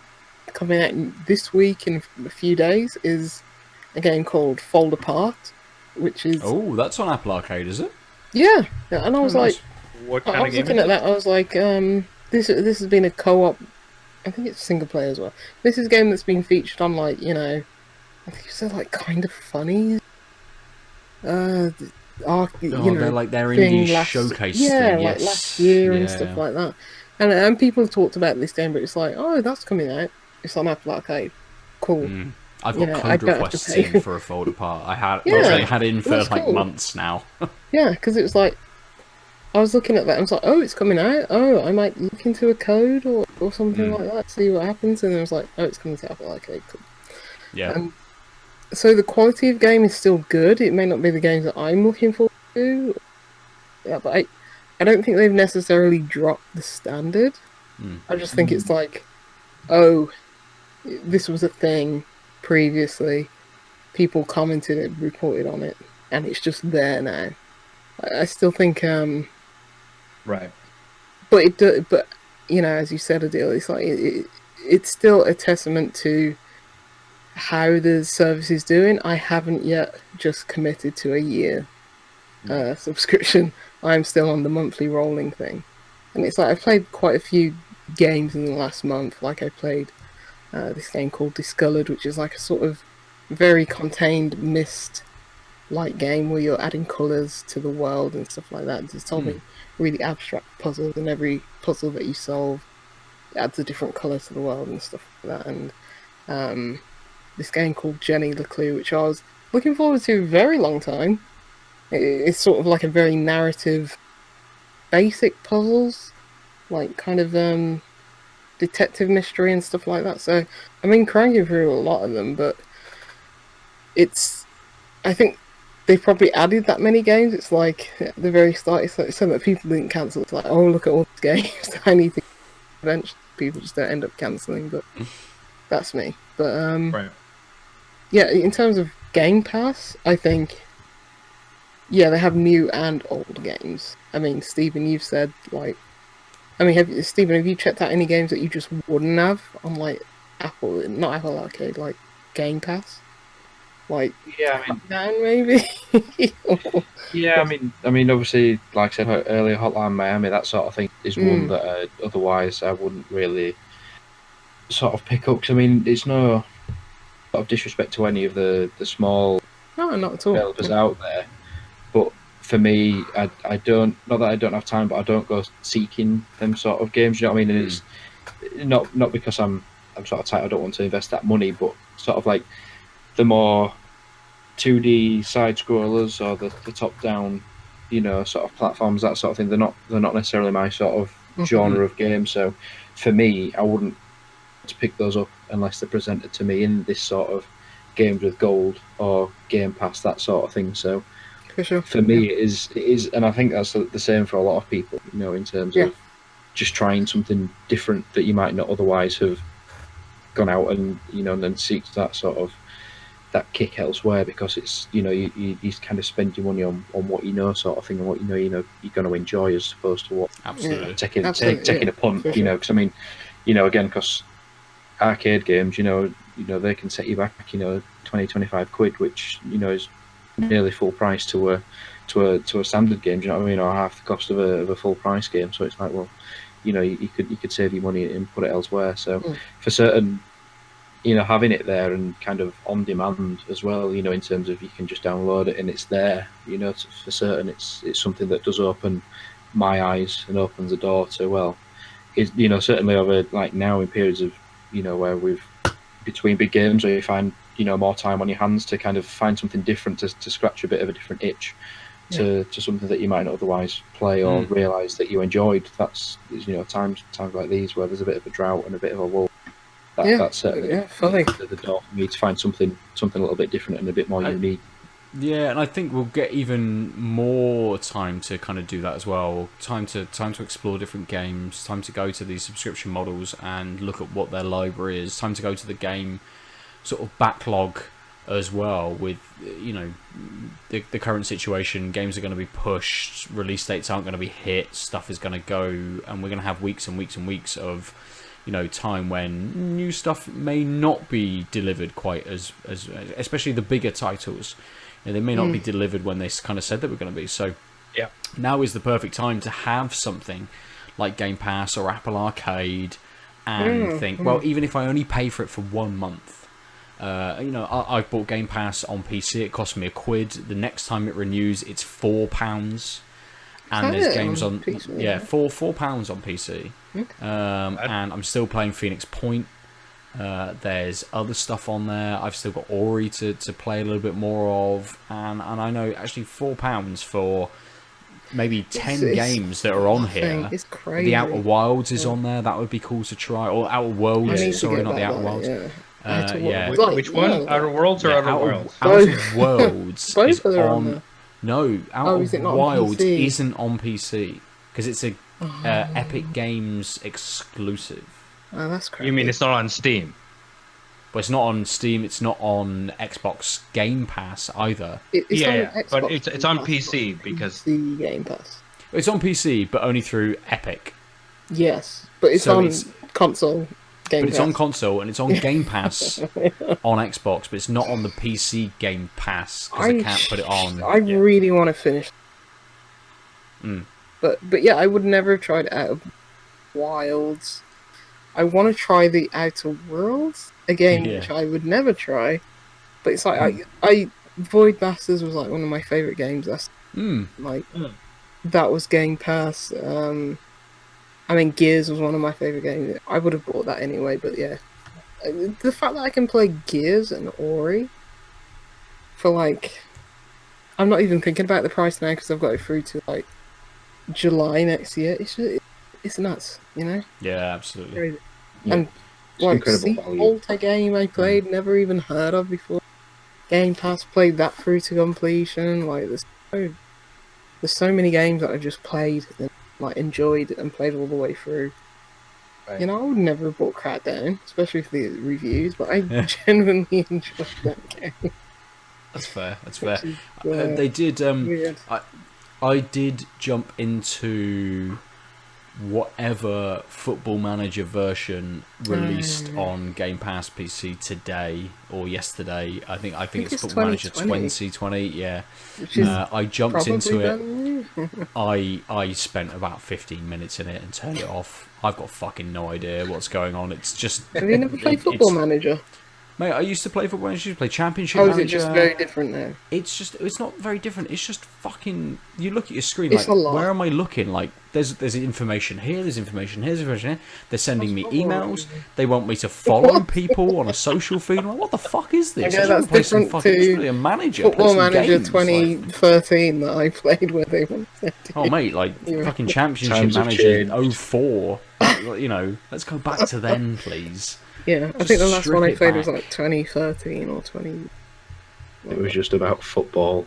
Yeah. Back in the day. That's it. I'm like, Yeah. right, who shall I start as well? I'm like, right, I'll start as Bristol. I'll be Bristol City. I'll try and build my way up, you know, be a little bit lower, try and build my way up and all this sort of stuff. And it's like, hey, do you want to look at tactics? I'm like, well, I kind of know their tactics a little bit, so I'll pick this because that seems to be working for them at the moment. And those sorts of, and then suddenly like, do you want to negotiate contracts with? I'm like, no, actually, that's not what a manager does. I'm not negotiating fucking contracts with Oh, players. you and shit doing like that? this. Like, Yeah. it's just too much. It was just The too last much. I one was like, played, no, I don't give a shit. I really don't care. Wigan was still in the Premier League, or they'd been relegated the last time I Wow. played. Oh dear. What was that? 2012? I don't know. Yeah, Wigan Athletic were my team. I think they were in the Championship then. Or maybe they were. Who cares? Yeah, I was waiting for It was the a who while cares ago. moment. Like I literally just like. Who cares? It really doesn't matter. It Football does. Manager, It does. I did enjoy Football Manager at a time. Yeah. Yeah, absolutely. There was a time and place for Football Manager. It's not now. Too complicated. Although I think it was probably, one of the for some highest people, Steam, like, because they Yeah, gave it absolutely. away for free. and it's probably a really big seller for Sega as well, because Sega make actually, it. if you are into it and you have kept up with it, actually now is the time to lose yourself in like a management game that you Like can just football, spend why not? hours and hours in. Absolutely. Let's finish there this week. Yeah. Good old Wigan. But, yeah, you're right. You're right. When you're right, you're right. They had a version of that in FIFA as well, didn't they? Like, They did have a FIFA Manager version. Yes, absolutely.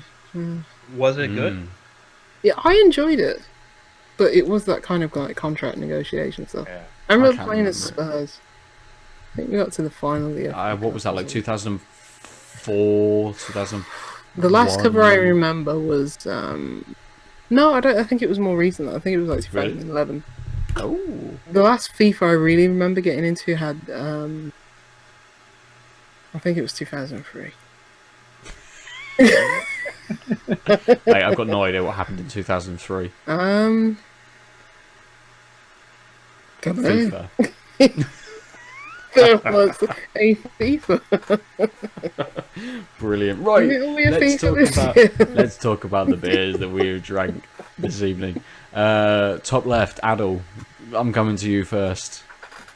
Thought so. I mean, it has to be the White Haze Trap. Okay, it has to be the White Haze IPA from O'Hara, brewed in Carlo Brewing Company. Because it didn't blow up in my face and ruin my clothes, my chair, and my carpet. Good as reason I- as I'm- any. I mean, like, I think that the Evil Twin Imperial. Fuck, it's such a long name. The Evil Twin Brewing Imperial Biscotti Chili Hazelnut Break might be really tasty.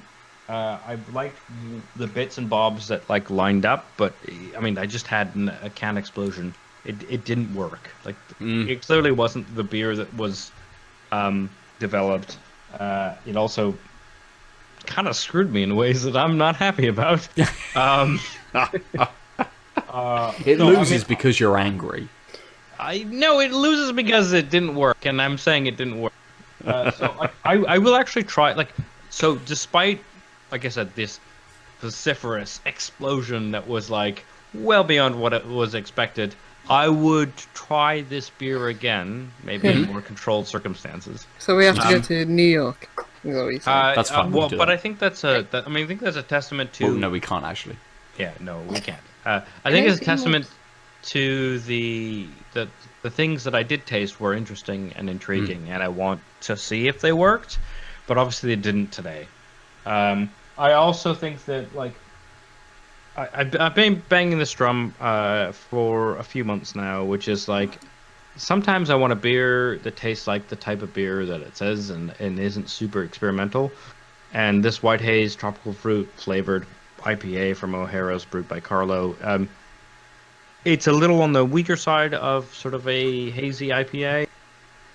Like not weak in the sense of like percentage, but like it's not in your face as much as you would think an IPA is. It's a little reserved, but that's kind of okay. Fine with that as well. But it is essentially just hazy, slightly tropically IPA.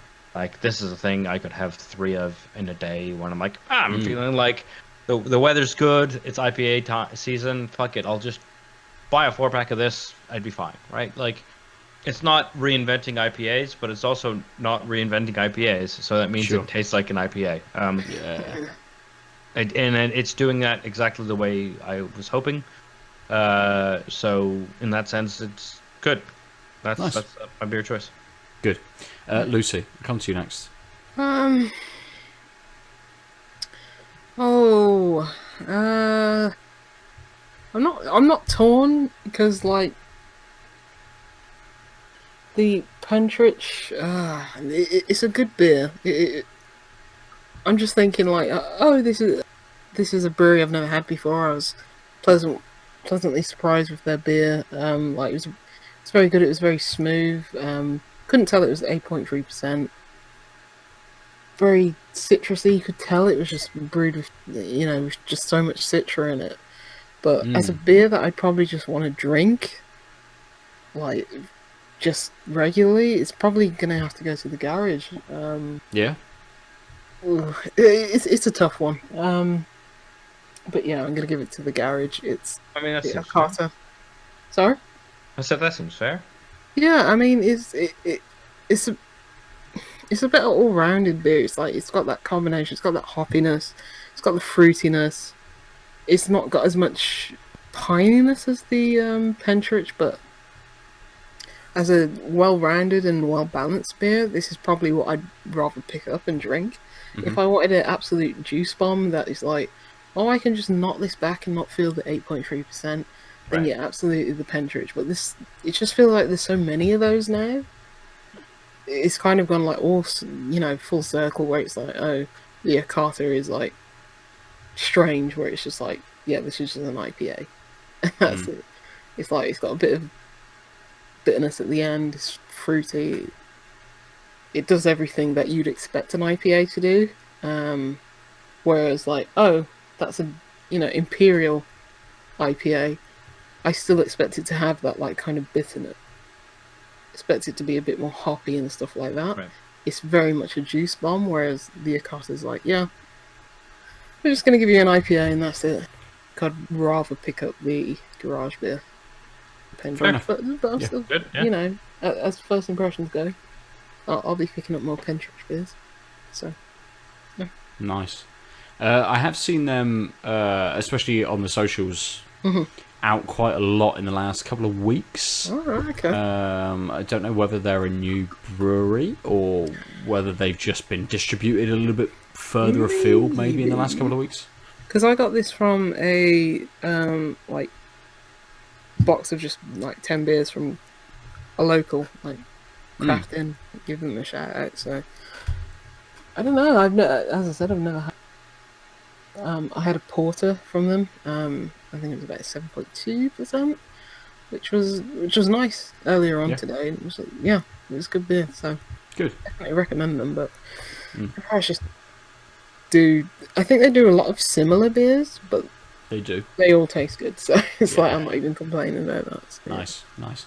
I mean, I do in Garage. I do love Garage. The fact that they make some thick beers and they have just one called Soup because that's what it is. Yeah. Stephen, how about you? Do you have a preferred beer this week? I I mean, out of the two, I'd say that the Brewdog is more my style. You know, in terms of that's kind of that ticks all the boxes for me. But I actually enjoyed the Brass Castle brown ale a lot more than I actually thought I would. Yeah. Nice. Because that sort of style of beer is really kind of what I had in my head of more traditional beers that, you know, when you go to a pub you get a beer that's a bit flat, a bit warm, and it's, you know, it's not got a lot going on. You know, that's kind of the reason why I never kind of really drunk beer for a lot of years. Yeah. Right. Yeah. That bottle of Newcastle Brown that's just been sat on the side for fucking ages, and they just instantly hand it to you.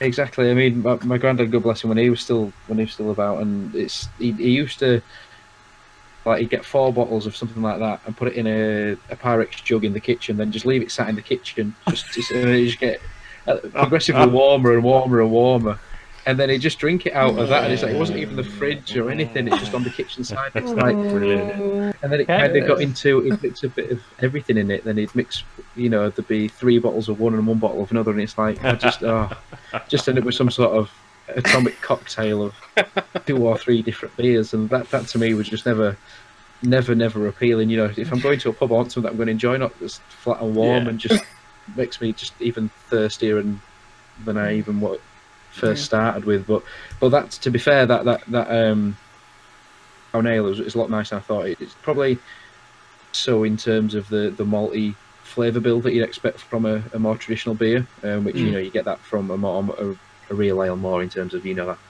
that malty, you know, biscuity taste rather than a hop taste. And like I said, there was that maltiness there, but towards the end you kind of got that hops towards the end, which kind of rounded it off nicely. So I did enjoy it a lot more than I thought Nice. I would, bar rights, which is kind of the reason why I was saving it in some ways, because like I don't want to drink it and have to say nasty things about it, you know, because that's always the thing for me, is like when you drink a beer and then you want to post about it, but then you're just like, how do I put this in a nice way? I mean, I think a lot of it is just honesty without vitriol. Like, we have the same problem with, like, both beers and games. Like, you get a code and someone's being very kind and they give you a code to a game and you're like, I fucking didn't like this, but you gave it to me, and I feel beholden to your kindness to be like, but no, actually, like, the way the friction of the machine has to work is like, no vitriol, but like, this wasn't my cup of tea. Here's what it is, and if you are interested in those things, it might be good for you, but like, I'm not going to pull punches, but I'm also not going to be an ass. Like, I think that's all that's we need to do. Like, people prefer honesty, but as you say, and I'm including like brewers who you've maybe like said like that beer isn't great to, they'll still send you a second beer if you're honest, because they'll value the fact that you are honest and your audience knows that. And I think that's the only way to do things right. Absolutely. And some even go so far, like I remember I had one of the, I know you drank a Rock Leopard collab last week, didn't you, Lucy? And I think when they first appeared on the scene, I drank one of their beers and I wasn't so hot on it, and they messaged me and just said, hey, could you give us some feedback? I'm like, yeah, absolutely, of course I can. And just gave them my thoughts, like, you know, on it and stuff. So people are, they're you know, people are open, and as you say, Aadil, as long as you're honest and there is no vitriol, the lack of vitriol. In the modern internet age, I think the lack of vitriol is I don't think people realize how valued that is as a commodity, because the modern internet is so shitty that, like, when you consistently don't put vitriol out, people will notice. Even if you're smaller than all the other people, you can be like, look, I'm just say things, and they're like, cool. I'd rather your small voice that's echoing in a positive way, even if you don't like it, than some like stronger voice being a shitbag. Absolutely. It's just crazily rare, and I don't get it. It's like, yeah, you bought this, you don't like it. Why can you not just say that in a nice way? You know, realizing that someone put hard work into it and made it, and it's just not for you. It's awareness of you being a subjective person, and awareness of whoever made a thing wasn't just doing a thing randomly. Like, and they didn't do it just to piss you off. That's what I mean. Yeah, they were trying to piss you off by I think in some ways we also live in this very odd age where a little bit of shock kind of goes a long way as well. So you can see that picture of someone doing a drain pour because they didn't like the beer, Yeah. and you instantly look at it and think, just don't post it, right? Yeah. Just don't Yeah. say fucking anything. Just don't say this. Like, I remember that one time when I had a beard on here, and I thought it was atrocious. But the amount of times that I've had weird beards on here, I was just like, I That have been absolutely brilliant. love them, Yeah. Yeah. and I have them like almost every week. I was just like, I'm not going to say anything about beer. Yeah. Yeah, you're not gonna lambast them to the point like where, No. Yeah, like I just said I'm going to everyone crack has a open misstep. another beer, and that's it. Yeah. I'm gonna You can't like every beer. Yeah. yeah. Absolutely. Yeah, Even if no, you well, love a brewer, you can't. Yeah. You are not their brewer, so at some point, you and the brewer will have different opinions. Even That an doesn't mean that alcoholic they've could not failed love you. every beer. Yeah. And I don't know about you guys, but in terms of like beer, certainly from my sort of experience, Instagram seems a much more positive space Then for Twitter. beer, Than Twitter or anything. Facebook than anything else. You know, it's a really odd thing, and that's kind of why I've forgone Gravitated to doing it? more Twitter and and gone to Instagram because it's just the But you're people not seem a wrong. bit more genuine there. It's and Also, I think it's just a place where like the people who are into craft beer have decided that that's a better platform, and then so there's just less, like, at least on the limited stuff I've done myself and with Tanked Up, we just don't have that many interactions on Twitter, even if we have more people ostensibly on our accounts. Like the actual craft beer interactions that are happening are on Instagram, and they're, like you said, friendlier. Like, and Yeah, I think absolutely. once you understand that, you're like, well, unless I want to tell people on Twitter that this is a better place, maybe I won't bother dealing with Yeah. Twitter. And I think spanning the two kind of the two different industries that we do, I also find that Instagram is much better for interaction with beers, and Twitter is actually better for interaction with games. Oh, definitely. yeah, 100%. And I've tried to be as broad as possible on both platforms in following the same accounts, the same people and stuff, and I cross post all the time. And you'll find that actually one brewer will like it on Twitter, they'll also like it on Instagram, but a lot more people will like it on Instagram additionally to just the one or two likes you get kind of over on Twitter. Whereas when you're kind of talking to developers and stuff, they tend to already inhabit that Twitter sphere and interact there more so than Instagram. So yeah, it's an odd space that kind of these two things that we kind of discuss inhabit these almost two different places. I don't know. Maybe beer's just. I'd say it's more visual, but video games are visual. it's Maybe like- you it can actually show a doesn't GIF make on sense. like Twitter. Yeah, Yeah, it doesn't make because- sense at all. Yeah. I don't know. I mean, it's just, I think, the luck of the draw, just the way that the communities have developed. It, like, Yeah.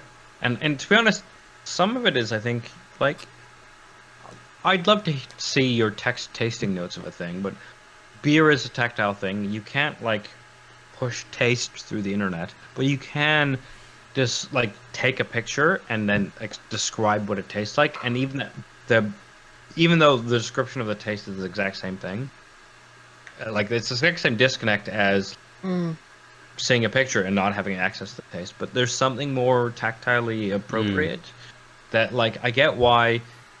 Oh yeah, it's a hazy, super orangey thing. And when you say it's full fruity IPA, blah blah blah, you're like, I've seen beers like that. I get that.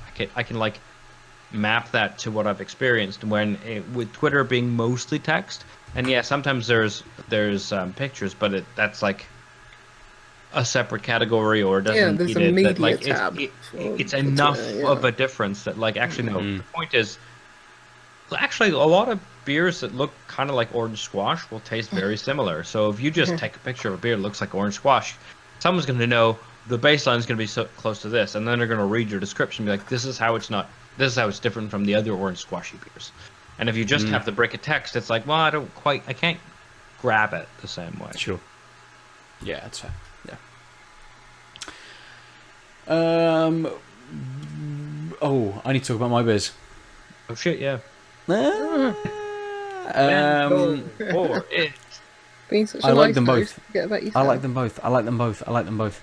Can't say that. Gotta pick one. You're not Lucy. Only Lucy can get away with saying. It's fair. It's fair. No, I do I'm have the one. language. I definitely do have one. I preferred the Verdant, the windows accusing the Window door makes of you less abusing of a the wall voyeurist. was very easy. Very, very easy to drink. It's pale ale. It doesn't have that huge kind of juice Verdant flavour to it. It's a little bit more pared back. It's a little bit easier.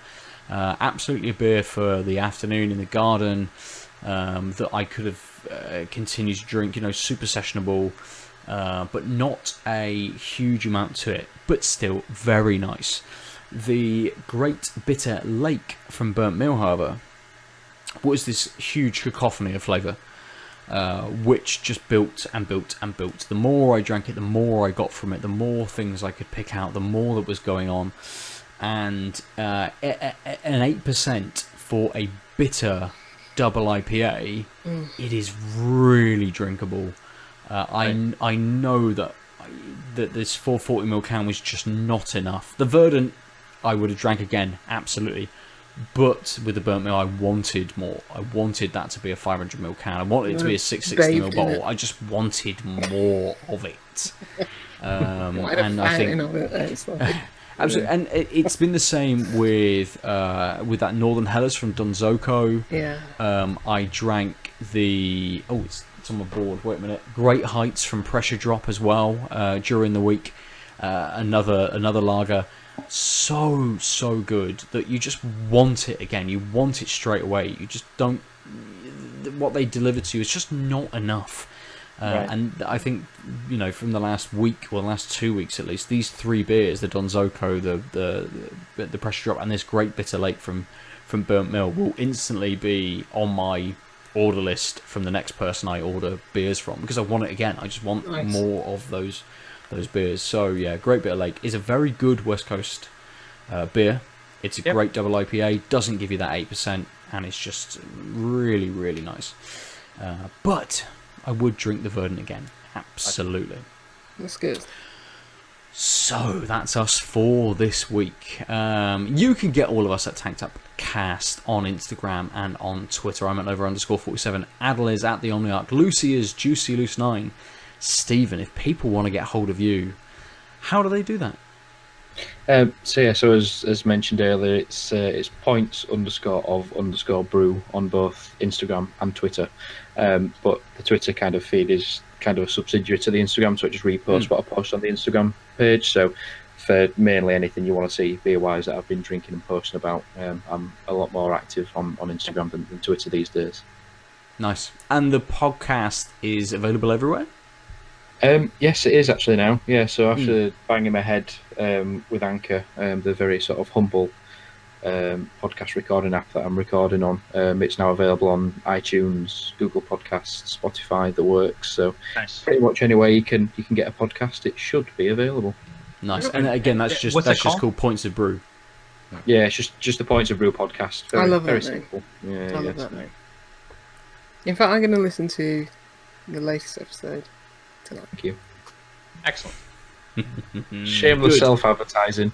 No, Got to be done, mate. it's not shameless. It's kind of the not point. shameless at all. To be fair, I did ask, so it's not shameless. It's not shameless at all. Good. Thank you very much for joining us tonight, Yeah, Stephen. it's been. Yeah, it was great. Thanks for having me. It's been a pleasure. No, thank you for having me. Good. I appreciate the invite and taking part. Yeah. Perfect. We've And been looking to replace Ben for a long time. I wouldn't go that far, but yeah. need a new It's generic naturally welcomed. white-bearded man to just slide in. Oh, mate. You needed somebody northern. Is that what it is? You just need to take them. Yeah, we need to get rid of the southern white bearded man and get the northern white bearded man. Just to round out how many boxes we can. Balance it out a little bit. Yeah. You might need a bit of clippers for that hair, but Yeah. That's true. For that seamless, transition. That's rubbing it in. That exchange. thing. Yeah. I noticed you have your beard back, Ben. I'm kind of disappointed. I was hoping you'd stay like naked faced. No, I hated it. As soon as I shaved it off, I I hated could it. tell because we talked to you like day of, and you're like, do not like. Just twitch. Yeah. Yeah, it wasn't as absolutely, it's coming horrifying back. as I thought it'd be. So No. Good. I'm glad. Maybe I'll do it again just to scare the shit out of you, Lucy. So for another week, we have been tanked up. Bye-bye. Bye. Ciao. See you later.